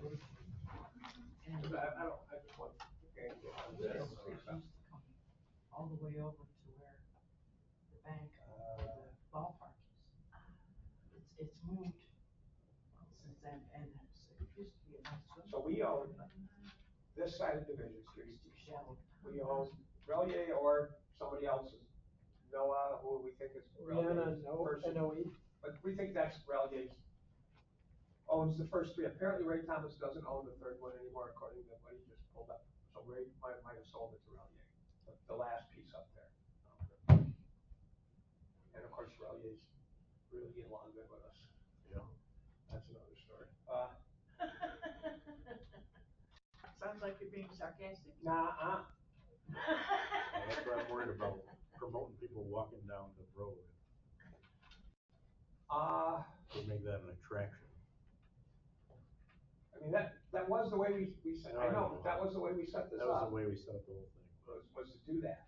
We didn't want, Looking back at it, I don't know if that's the best choice. we could get them to walk somewhere around the Teener Lake Park, and then the trail does go along the creek there, but it washes out pretty quick. Especially when you get up a little farther, it's almost washed in there. It seems like Raleigh is using its property and accessing it without the road and, parking everything. That's I mean, what maybe it looks like. maybe it does, it didn't us't to be able to get It doesn't have any structures from that on piece, it? that piece, because, Well, because it's along the gonna road, drag out the road. along the road is a 30-foot, 40-foot opening with sloping, that you could drive stuff up onto his property as it goes up to the dike. So and then obviously he goes from here, but he used to use that way on the second piece. I've never seen him use the third piece. But nobody's How does been he move using all these if they flood? I'm sorry, what? How do they move, how does he move them all if it floods? The vehicles or whatever he has up there? Well, he didn't used to have hardly anything on that second piece. The first piece was up high, Yeah, where Canal Street would come all the way up and it would be up high there. okay. So that doesn't flood much when, I don't know what it did in 6 and 11, but it did in all those 90 floods, it didn't get it up to the top of that dike. Okay. And, I don't know, he doesn't have much, he used to have a bunch of cars and things up there, he doesn't have much up there anymore. I guess he had a bunch of junk, but he used to use it for, he'd have tractor trailers coming in there with cars and stuff, but I don't think he does that much anymore. Because now he owns, right over here, Bus garage. our bus garage that we should be owning. They bought for 10 grand because we're idiots. So the northern piece above the railroad, we're good with? Oh, I'm sorry. Or is that generally, is that the real issue is down to by Relier or? Because the Yeah, northern that means- piece is on the top of the dike, it's a beautiful little road, on the top of the dike, that's great. Yeah. That's all pretty much, Like James says, pretty much done. you actually, you wouldn't have to put, Sides and benches. put down little wood chips or whatever, people could do. Well, we weren't gonna put down anything. You don't have to put anything, that's, Just that's grass, nice. I like the grass idea. Yeah, well, the Sturdy other grass. thing is like it's a, Sturdy grass, yeah. it's a flood area. And if it's just even wider of whatever you're No, putting no, we're down down at the here. street again, we're talking up here right now. Yeah, but like. No, don't go to, but, let's finish this one up first. Yeah, I guess the question is, are we good, can we eliminate that, or I think so. is there any other issues on the north side we have to? That's what we're doing, No. trying to close up the north North side. side. This is a nice road, Yeah, I oh, don't see. good to the go, north side. good to go, blah, blah. It just has a bench at So the end. the big problem here though, is you can see that this side is all in DEC property. So we still have to, even though we're doing just a little bit, we still need to get sign off from them. So that's kind of, we've submitted that and kind of said like, hey, we're doing just a little bit, but they've asked for more information, Yeah, and we're gonna submit it to them and. yeah, we can't have a trail there without permission. Right. And then you have There's a trail there. that one, there's actually a parking spot. Yeah, well, up there, there's a little bit of, there's a Oh, it's the gate other there, side of it. there's a gate there that's not usually closed, and there's no parking. And right On the other across side of the top of the street street. is for- well, you know, sort of Right. practice. Alright. This is the far end of the. I mean, this kind of looks at the waypoints, if you want to get those in more detail, but. So I mean, this currently has a kind of a gravel drive. This is, yeah, this is Talbot, right? Yep. And then there's a little bit of a driveway here, and there's some parking here, this kind of goes up, there was a gate here, and then this is not really gravel, but kind of half grass, half touch of gravel, but not road, flat and nice like a road, but not really a road. And not I a mean, village street or a road. That's the general feel we're trying to generate with this whole thing is, you know, not a road, not a hard surface, just a flat. Nice If DEC lets us, or whoever lets us use that'd be great, that'll be that thing up there. Well, I mean, they can't stop you from using it, but they can say you can't do anything to it. Yeah. And so the question is how much of it is considered improvement? I mean, if we're essentially just stripping topsoil and adjusting it an inch, is that improving it? Are you guys gonna say, no, we can't do that because it's adjusting the top of the dike an inch, up or down? Yeah, they could. So, I mean, but then again, you could just say, okay, well, we won't do anything, we're just gonna plant fresh grass. And then just do the waypoints. Right. And then, but again, they would still have to approve you to plant 4 trees and put a bench there.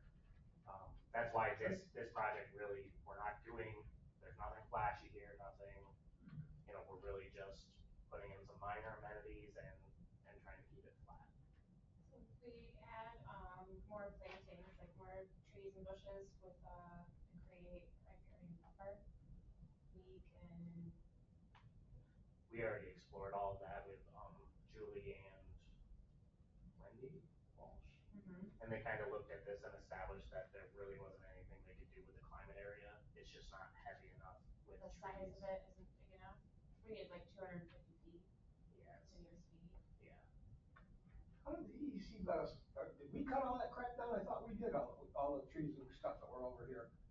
I thought we did, and I'm surprised the DEC let us. I was gonna say, I hope you didn't, because then if someone at DEC has a bone to pick with you guys, it's gonna be problematic.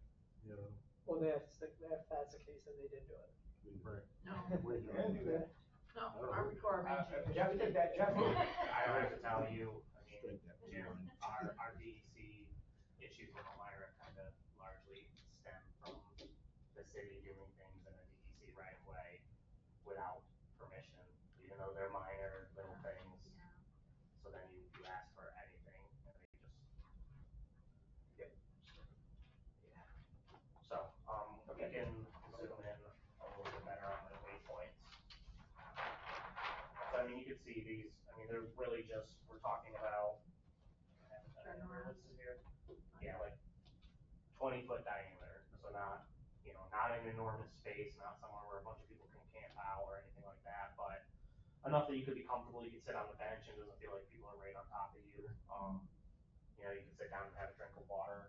You know, we'll have some of our signage here, you know, that says currently we have on each one of them at least one IDS sign that says North Trail, and I mean, it could say whatever we want, so right here it says North Trail entrance sign. So the idea would be that you'd have something affiliated with Owego that says, you are here, this is, you've begun, you're in the right place. I'm trying to read the sign here. No, I'm trying to read it. It says, Idea. homeless encampment in front area. Cause you know Well, what? if Cause you you know got what? bikers and I'm stuff. joking, but I'm not joking, cause they're gonna be down to the creek. Oh, yeah. When they get thrown out of the foundry, they're going somewhere else, and the creek is right over the bank from Marvin Park, and that's where they're gonna go. They are, They get a new bath, they get a nice bath. with hot water. Yeah, no, I Gotta get want some it. food, With that fishing. water.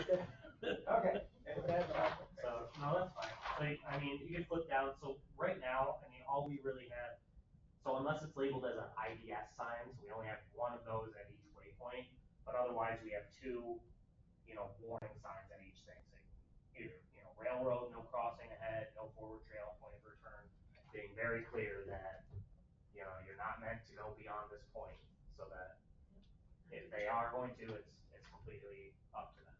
And at your own risk. Yeah. So I mean, I guess right now, the intention is to have these be like, I mean, we want them to be permanent fixtures that people can't really do anything with. The only problem with that is it's kind of ugly and doesn't fit the feel of being outdoorsy. But so far, the reason we did it like this is because so far our universal law for everything has been make it indestructible. Would you say that that's an agreement here as well? Yeah, David, I got a you're question. making, Is there any plan for any, like, dog dropping boxes on this trail at all? Nope, but that is a very good point. There Or definitely should be anywhere one at the very along the beginning, river, or or, the very end. you know there's Are gonna we be gonna, animals are we gonna around down put there. garbage containers in these DPW areas? is Yeah, like. yeah, that's See, just that an would be a extra. really tough place for DPW. No, I mean, my experience is that Area. if you're taking your dog to a trail to walk it, maybe you forgot bags, so it's nice, but usually people expect to take their waste with them. Right, that's how I feel too. But I mean, whether or not people actually do that, or, Yeah, we don't wanna make. I would have I mean, is there, dog things in town. I don't know if I'd have them up there. Yeah, I don't know whether I would. no, I wouldn't put them up at, like, throughout it, but maybe one at the Maybe at the beginning. beginning. Park, Like yeah. just, like, Yeah. IDS entrance, and then Don't have it's to just change the a name, box that Shit's says. Creek. Best thing we have is Draper Park. That's what I just said. I would have them in town, I Town, just not wouldn't there. put them up the creek. Right, Cause the creek is very rough and it's all that kind of stuff. right. But I mean, So- like, what It's hard James for says, like, at the DPW to get. beginning of the trail would be a good place to. Yeah, if they Like you said, have a, you get it the in, dog and does something, they could put it in a bag and. after that, they can put it in their pocket and take it. Yep, yep. Not just leave it all over the trail. Oh, yeah. Yeah. There's So one there's thing- one guy that's gonna do that. One thing I hadn't considered Oh, my is, dog go down there. do we have any, like, major geese or goose problem kind of thing? We eat them. But we got No, hogs not to take really. care of that. Okay. We have what? Roosters, yeah, roosters. Well, I know. Oh, no. Why you guys were talking about like drop-ins and stuff, so like, They won't be on. the while trail. Eldridge Park is like Yeah. a really nice place to go to in Elmira to walk and everything, the geese are really bad. Like, so, No, we don't have Crap any. everywhere, right? so it's just covered. That doesn't seem to be any. The geese really like it when it's wide open. Once you start having any plantings and by the creek there's enough, I don't think that's an issue at all. They like Lockheed Martin because Yeah. it's wide open and they have that nice pond. Yeah, they're like And there was hundreds of them there this Hickory's morning. Park. But we almost never have them on. No. No. Okay, that's good. Yeah. I had them in my backyard. They go into the chins and cookies and such. Since I've done the wildflower garden back there and it's cut off, they won't go. They don't wanna be there. Excellent. I had no idea that was gonna be a problem. Not good for the roosters. Still a planted sheep, yeah. No, this one's right, that's why it reminded me of the other, because this one does, I mean, we're not doing nearly as many plantings, but I mean, so right here, it's got the botanical name, you could, just Google those and it'll show you about what it's gonna look like. It has some of the spacing, it shows just the general plantings. I just don't want you to look at these and say, oh, well, that's what that's gonna look like. It's ugly. change, do we wanna go back to the south side between the railroad and, I mean, it still seems like there's some planimetric things to work out there. Yeah, that's probably the most, Yeah. And the north side is north side, you got DEC approval. Yeah. Well, the good thing is the south side, the way the trail is. What you want, yeah, designed, you wanted to they go don't there need any DEC a few approval minutes for ago, that. what are you thinking? We just have the current road. Yep. Be still the current road, just wider of a trail. Is that okay to make it, keep it a roadish or whatever? You talk, I there was guess- talk about putting a little trail next to it. Or, That was or one just thought. having this be wider and then pin down at whatever point we need it You gotta be careful, you can only go so wide and stay in your own property lines for that. But I guess if you're not doing anything to make that nicer overall, I mean, why spend any money on it? Like, we visually don't make it look like a road with a trail to the side. We just make it all just be a wider trail that gets. You keep saying wider trail, but it's gonna be a road, not a wider trail. Yeah, so it's a road and then all of a sudden comes to a trail or something. So if Is we there don't do that, normally any if we traffic save there? money, could that money be used someplace else? Not very often.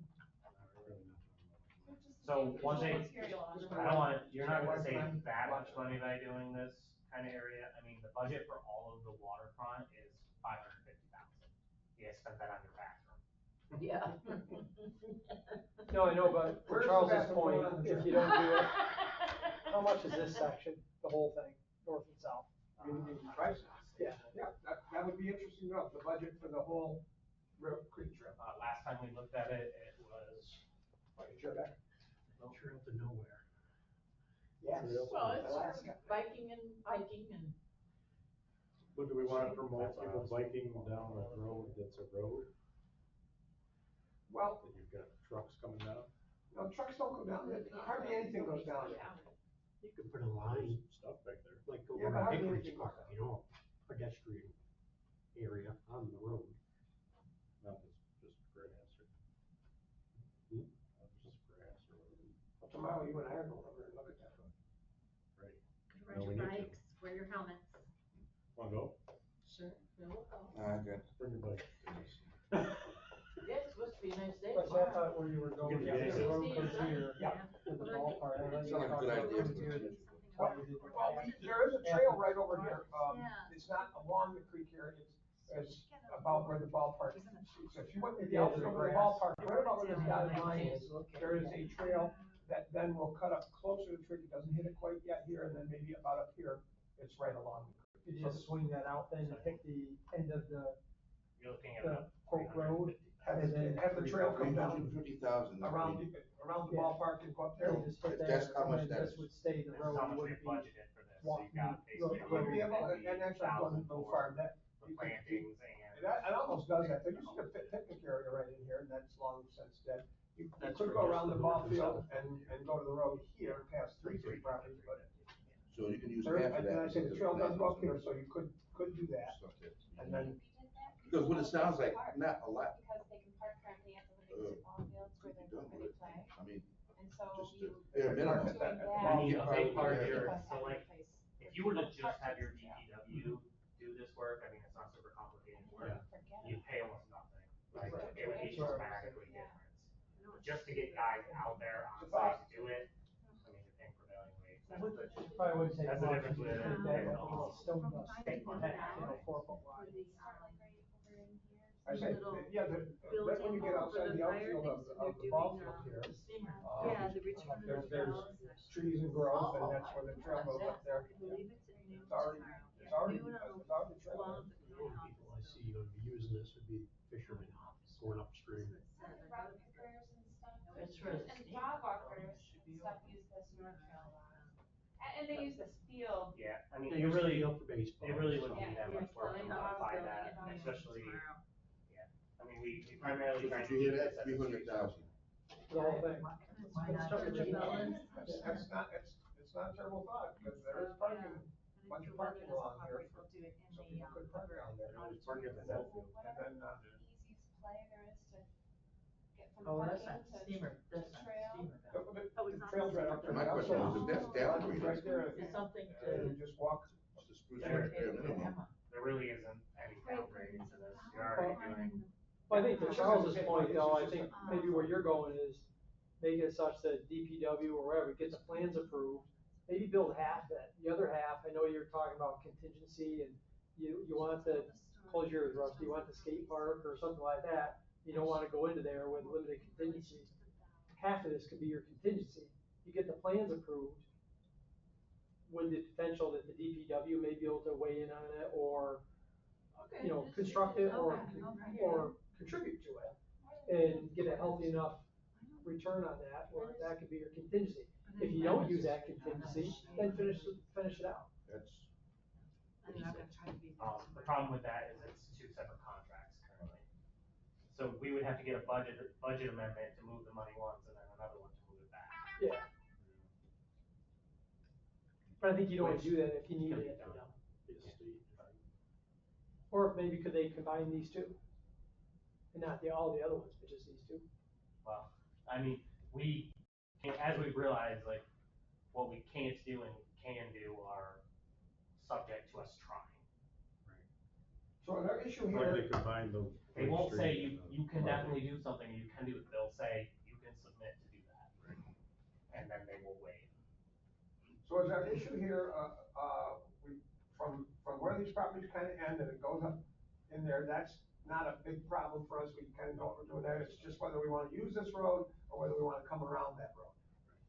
Well, that's not a big deal for us, because using the road was just gonna, Small hurdle. block it off and then I think- make it into grass, and if we come up here, you don't have to block anything off really, and you can use the, DEC area. oh, out of this. Yeah, that gray, all that gray shaded. So that's where people park now, even though it's not, Is that floodplain? well, it's all DEC flood, right it's away. all, this is all The floodplain, whole village. this whole, Yeah. this whole, I know what you're talking Just by the railroad this track. this ball field here is just barely above the creek level, that floods all the time. So, and actually, oddly enough, this road is a little bit higher, the way that the terrain works, and then it's up a tiny, tiny little bank. So actually, when this floods all the time, a lot of times this road doesn't flood. Yeah, you But get this near down the here railroad floods tracks all the and time. part of the village doesn't flood. Mike's house doesn't flood, it's Oh, right next to the railroad. we can look at, Sure. yeah, this is today, we can look at this some more. But I'll go there tomorrow. I've walked that with my dog for 50 years. Yeah, I know how much you good pay luck, attention I, to it. and I know all Yeah. that stuff, every inch of that. I'll go over there and look at it, some, just me. Yeah, I mean, there's certainly no issue with, like, Possibly adjusting changing this, it, yeah, around. other than, of course, parking on the DEC right away. Well, and we're doing that crossing on, But we're doing the crossing, but you still have to So come that- down the road. So the original idea was, which we are no longer doing, was trying to connect them. right, okay. And so we established that DOT You just wasn't get gonna there let us, yourself, like, yeah. you either had to deal with DOT or you had to deal with private property. You guys don't have any right of way through there or anything, so there was no way to really connect those two aspects. That was So that's going to not a become, thing. that was going to become, common knowledge. You can cross here and go into the park if you want, and do all that, and if you know what you're doing, you can walk up the road 80 feet and go down into the other part of Field or the whatever, yeah. trail. But that wasn't I gonna be like an that idea. that you official could- trail. I like that idea that you could park at the ball field and then get on the trail. Yeah. But once Because again, Division if we Street don't have may- trouble with it, You can't, you know what we almost have to do? If we're gonna, because we park there all the time for the field now, and the DEC, nobody gives us any hard time about it. So what we probably don't wanna do is put a whole bunch of signs down there no, and I stuff. wouldn't change nothing there. People will know to park there. So we wouldn't put any asphalt down for parking No- or nothing there. anything No, like because that. that- We would because that's just not ours. say- That's- Yeah, but it would be a place where people can park. They'll because know. it's flat, and people Right. already do, People know, and so they'll it's know. okay. The state is always doing stuff with the gravel and stuff, you can always park it up over to the side anyways, even if you're not allowed to, you're gonna, because, I was you're gonna not say. grass, you're parking on flat dirt. Yeah. All James, you said the two are not connected, so there's a void in between the actual crosswalk and the entrance to. There's not a void, there is Down railroad the property. What are you talking about? it's an invisible barrier. There's no sidewalk. You talking about the railroad tracks? No, No, you're talking about up from Canal Street. The DOT and the private property issue. when you come across the crosswalk Yep. from the river, You're gonna go into. you're the gonna walk park. 80 feet up the road, that's not gonna be a trail there. That's not a trail. There's no There's gonna be if there was a fence that had a gate in it, there'd be a gate into that Marvin Park from that Canal Street Trail into Marvin Park. So you can go in there, do whatever you want, and if you know enough to turn left and go up past, Go west. Relative's So- property, So physically not even part of the Riverwalk Trail. it's not a continuous trail. The trail has, but the trail has all, it's not continuous. You got There's no Riverwalk trail on and Front Riverwalk. Street, that's discontinued. So we're not gonna be signing there and saying, No, we don't have a sign that says, go, walk in the road, walk on this guy's property, walk on the curb. Yeah. No, If we you don't. know, you know. so this will be a total separate entity. Yep. Costing us $350,000. Well, a separate, but it's not dissimilar to the separate entity of Front Street. When you come up out of Draper Park, that's a separate entity, that all ended. We expect you to walk up Front Street and then turn on left on William and walk up in the street down to the, Same deal. Okay, as one the house. sidewalks. It's all informal, there's no official thing there, cause it's not, can't be. So that's the same thing here, only this is just 80 feet instead of a half a mile. And we can't promote you for walking. So no signs there, no signs that says, So who's gonna know it's there? Those who know. Why are we Who's gonna know spending it's $350,000 for it if nobody's gonna know it's there? We'll have to we're not spending it's there. $350,000 for that, I don't think, unless you just said, yeah. Is that what the number was? All, the whole thing, all north and south. The Trees trees, all the yeah, way, 55. Front Street all the way down, right? Trees, No, just this no, piece. just that. this piece. The whole thing. How in the world, so we're paying 150 Well, for everything? Rusty, that's the budget. I mean, that's, you know, obviously, it's not. How that works out. Well, if you're talking trees and Just benches, like I said, I mean, just those alone. It might sound like a lot, but think about how much land you're going across for this. Doing just a little bit across a very long stretch of land. And like I said, we spent that same budget on just a bathroom, 20 by 20. This is like, it's a mile or something? The total, I have the Oh, state thing on here, so you can. I would guess less. Like, if you went over the tracks. Oh, you're talking about the whole thing, not both Yeah. sides of the track, that's probably a mile. 2,800 feet. for the Did you first- buy it? First part. Cheers. Yeah. Solid. You're gonna want. 60. Bring your own, 2,800. bring your own heating pad. 28 Whatever happens. Yeah. I think that DRI money, that DRI project was the spa. Yeah. So you're getting into that, so. That's right over kidding. there. Which is quite beautiful. It's right over there. You go walk there. Dave, my friend, you are just echoing once again the deal. We decided we're gonna spend $350,000 instead of revitalizing downtown and put trail creek, yeah, that's what. The trail, nobody's gonna know it's there. Yeah. Nobody's gonna know it's there. Yeah. Yeah. Unless we advertise the crap out of it. Oh, I hear you. People always look for new trails. Well, Maybe if we'll you're have to talking advertise. That's Michigan, down in I Williamsport. mean, I could see that. Bikers and. The trails is down in Williamsport, is a great road. I've never done it. So I guess what I would propose, is I will work on getting this set of plans modified with the entryway. I'll just rough something in, I don't wanna go through a whole bunch of work, and then, Cause there isn't really much to. yeah, it's just that front side there, modifying it all there. Maybe I'll squeak down here during one of the daylight hours and walk over in that. I've been there a few times, but at this point, it feels like it's been a couple of years since I've gone back down there. It was a nice little zone park, but just outside of that ball field for a while, and then it just, nobody used it, and just went into ruin.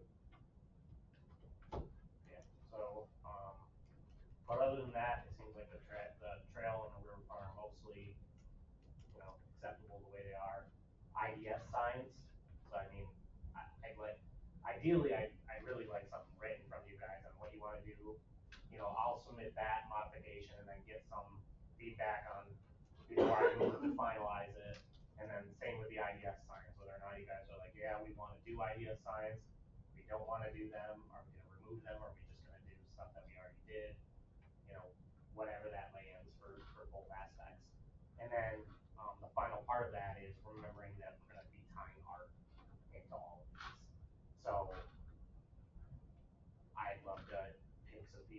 to start. And it'd be great to say, hey, you've been chosen to be part of this art committee, here's the board's initial suggestions, check back with us in a couple weeks. And then they come back with whatever the first deliverable is. Well, here's the themes we're gonna do, we're thinking a sculpture here, a mural here, whatever. And then the board says thumbs up, and we go through that process, and then the end goal would essentially be a RFP that gets submitted. There were some folks, some of us or whoever they were, that weren't really in love with the whole idea at the art park or any of the art or the 150 grand of the art, on and on, with let's go out and get some artists who are good artists and let's get them to make us something that they make, and let's get $350,000 things. There were a number of people in the community that didn't think that was the best way for us to do art. There were people that thought we can buy a Tyrannosaurus Rex sculpture that's fabulous for $1,000. And there's another person that found the giant stainless steel whirligig things that are neater than crap. But you're not paying an artist to send his kids through college. We're not trying to do that. We're trying to find stuff that's pretty neat. We don't have to. We can't do that, but we don't necessarily have to create a $50,000 project that's unique for us. We can, but we don't have to. I have to double check, that might actually be in the DRI requirements. I hope so. Even like some sort of Yeah. open metal work that. Well, I mean, I think it's as part of the DRI objectives, that it goes through, it has the bidding like the artist proposal process in there. Now originally that was You think that was in for the the art park. You think that was in the art park that we had to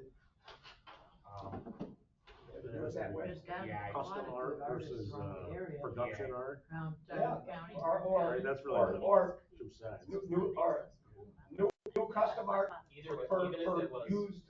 Give me a crayon and I can give you art. So, That's right, so make a proposal. no.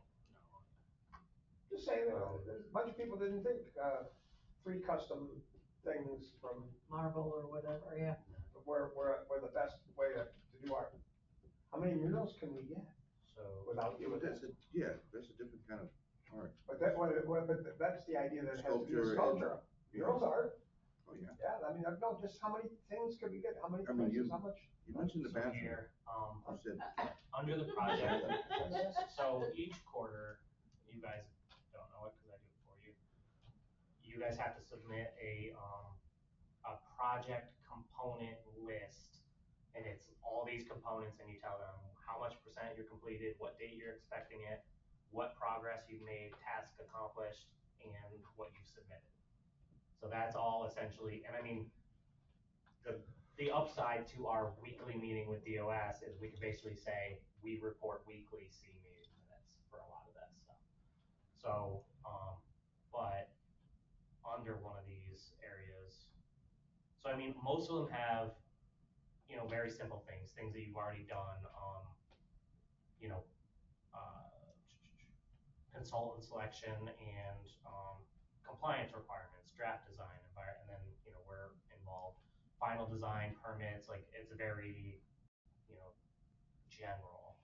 So I And think then- one of these steps is the art procurement process. Well, so, upgrade Lake Street, that's what I'm trying to find, is the R1, restore the fire station, transform the vacant lot, so, consultant selection, draft design, environmental review, final documentation, bid process and selection of construction subcontractor, draft project description, and call for artists. Review of artist responses and draft schematics designed for art installations. Art selection, final schematics designed for art installation of art. So, So it's not just buying it, right? It's, you Well, have to design it, that seemed pretty bad. get it designed, approved, the plans submitted. yeah, The you whole have to nine go, you have yards. to go through the full All those artist steps, selection yeah. process, that's part of, so here's Is the, this something we sent them, or is this something they this sent is us? something they sent you. No, we had to do- Is this something that is attached to a dollar threshold? So like Rusty was saying, if you're talking about $50,000 piece, obviously that would have to go through procurement processes and that selection. But if it's something, you get a mural for lessen the municipal or state procurement requirements, can you do that without any of this? Yeah, so I don't know, that's the part where I'm saying, it's in there, so it's worth asking the question at least to Julie. So I'm not one, so I think we should be careful. I think there's a loophole because that money, Yes, so that money and those requirements are established for the art park, which has no money and is not doing it anymore. That money got shifted, we are deciding to spend it on art, as part of our goals, as part of our compromise that we did. And we got permission to do that. And we got permission to do that. So now how we go about doing that, I don't think necessarily has to do those requirements. But is that $150,000 art, the $50,000 pieces, or is it $100,000 Tyrannosaurus Rex? I don't even know I if would the other make- one was $50,000 pieces. No, well, Was we never quite got to that point. We started talking about how much we were gonna break it up. And I mean, I think the farthest we got is we were thinking we wanted one, well-renowned. Something substantial. for Yeah, the with art. somebody we were gonna have to pay a lot of money to get them, and then their name would be attached to it, and that would be, people would know who We're that looking for a is. draw, basically. And then, the rest of it would be a little bit here, a little bit there, some local artists, that kind of thing. We never got past that part. But, like I said, those same item lists are in waterfront. So, but you guys should, in my opinion, still talk to Julie about this, still bring it to them, because they've been working with us, trying to tell us how we can move this money, what the state is looking for, everybody's still on good terms. I think you should very strongly keep that in good faith, really. Even if they come back and say, yeah, you definitely have to do that, we'll adjust those reports. So who asked the question? I will. You asked, okay. So we'll probably, I'll probably write Julie an email and we'll talk about it in our Friday meeting. I wonder if like anyone from a cat or from. Giant rooster. Rooster. Yeah. It doesn't crow. It sure crows. I'll tell you what. They have those in Ithaca. Yeah. They just seem to be like everywhere. I just try to look It's like the thing now. What's that? They got cows in the parkway. Metal roosters, like, up my chest. Well, I was thinking You like get them those in moose Tractor that are on Supply. Yeah, Yeah, yeah. you gotta get Well, my road. you know what, we don't really have those. We're gonna do our animal control law, But- won't allow any roosters. But staying on task, I will, I I wish we will could ask get an Julie Indian that on question a as horse. far as the art. Yep. But even if we're gonna bid out art versus just procure pre-manufactured, whatever, things that look cool, you still are gonna need someone to select that.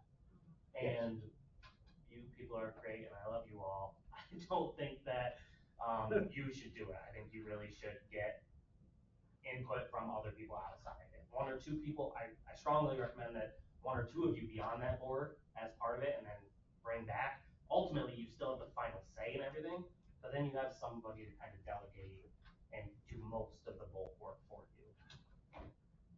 Along the lines of that moose that you were talking about, So, you get something big, I make think it like a strawberry that you get beside of. you have to know how to work with Julie, you know how to have to massage Julie, Make all a of giant that. strawberry But that you we get beside. would still, I think, like.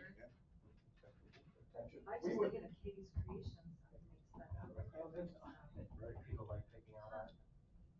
Well, yeah, actually, but I think the way we would, depending on how you have to do it with Julie, I think what we would like is their permission to have a lot of our own options on art. Can we buy some, prefabricated things? Can we buy some art that was already made by somebody that they're selling, that they didn't make for us, that they're selling us? Can we buy, all, we wanna know how many options. Can we, Can you procure art Can or we- do you have to?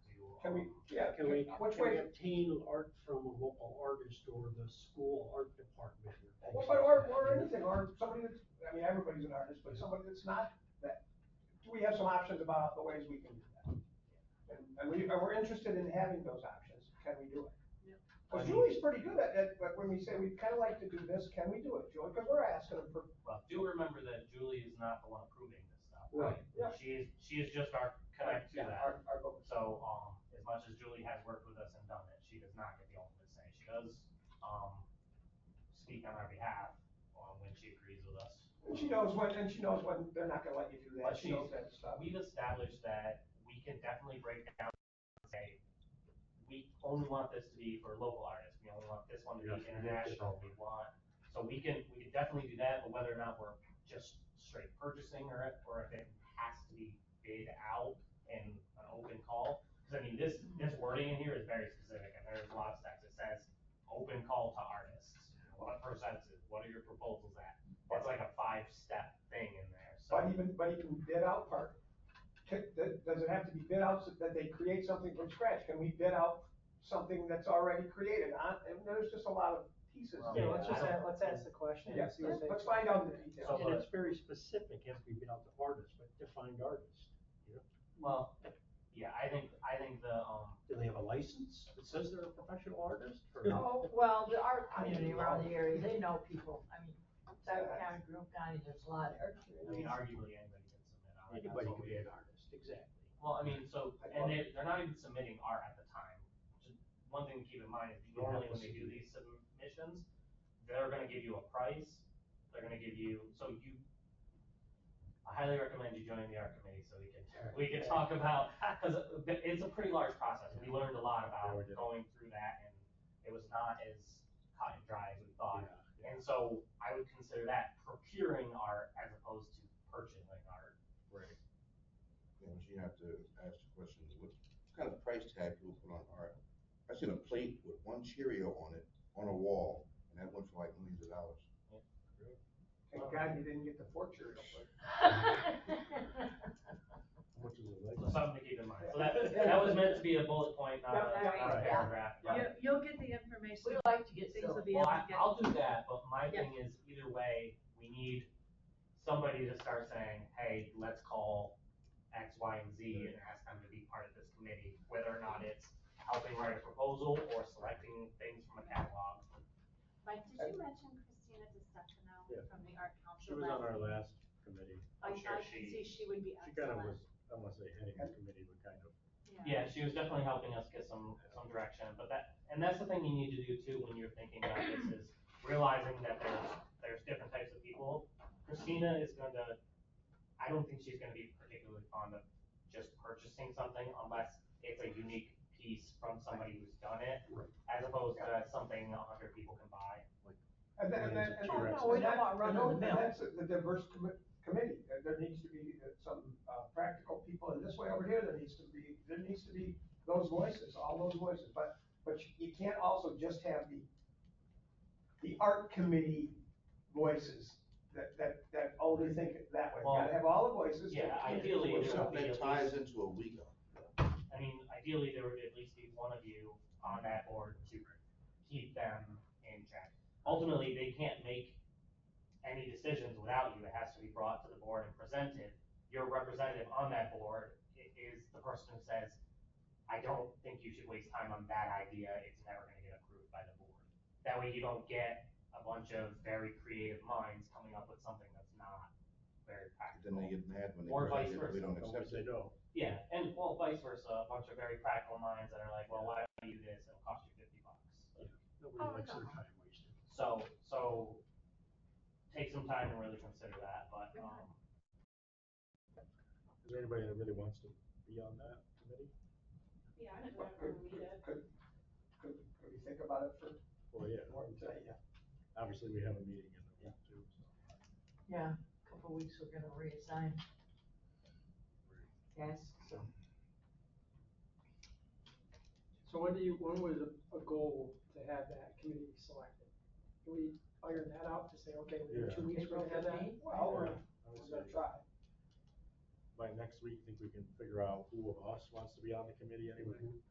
and maybe bring, like, I mean, I feel like it's not hard for each person maybe to bring one name, 2 names. Sure. And then, I mean, you can say, oh yeah, this committee shouldn't be huge. I don't want 10 people sitting down. My recommendation would be 5 people, including the board member, not including me. I'll be there, but as stated before, I can't be trusted. You say so many good things are right, but that was so right.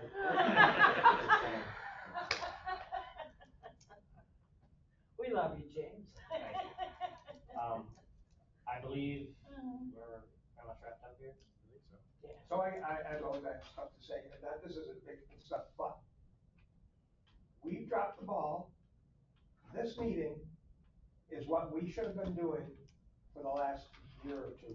We should have been having these, didn't have to happen, so you, every Friday you did what you did and stuff, but we should have once or twice a month been doing this. We should have been sitting down, looking at plans, everybody saying, and we didn't do it. It's our fault. There was a lot that was picked up tonight. I mean, there was still conversations going on behind the scenes. There were, but still. Yeah, it would have been helpful. We needed to have all the board that could be here, that wanted to be here on board and doing this, and I hope that's a lesson for us going forward and the next time and this and that. Yeah, right. Yeah. Because when balls get dropped, and they get dropped by everybody, I'm always willing to admit the ones who do. All right. I have that on. Yeah, I know. I'll leave these plans here with you guys. Yeah, we had them before, and we're gonna keep them there. And Mike, we had put the two of them, the smaller ones, I had with, rubber bands, on the Yep. conference table. I wouldn't mind They're all if these here could be in the conference room. Yeah, no, you can put them in there. I'd like them in there, so anybody here can get two of them at any time. I'm not studying them in my office. I went to, Yeah. I went to a baby shower yesterday in college, and my drive home was programs All right, when I so got motion to home. adjourn? Yeah. Cornlet, it was like, Yeah. for what, it was so extra. And And then I came around, Okay.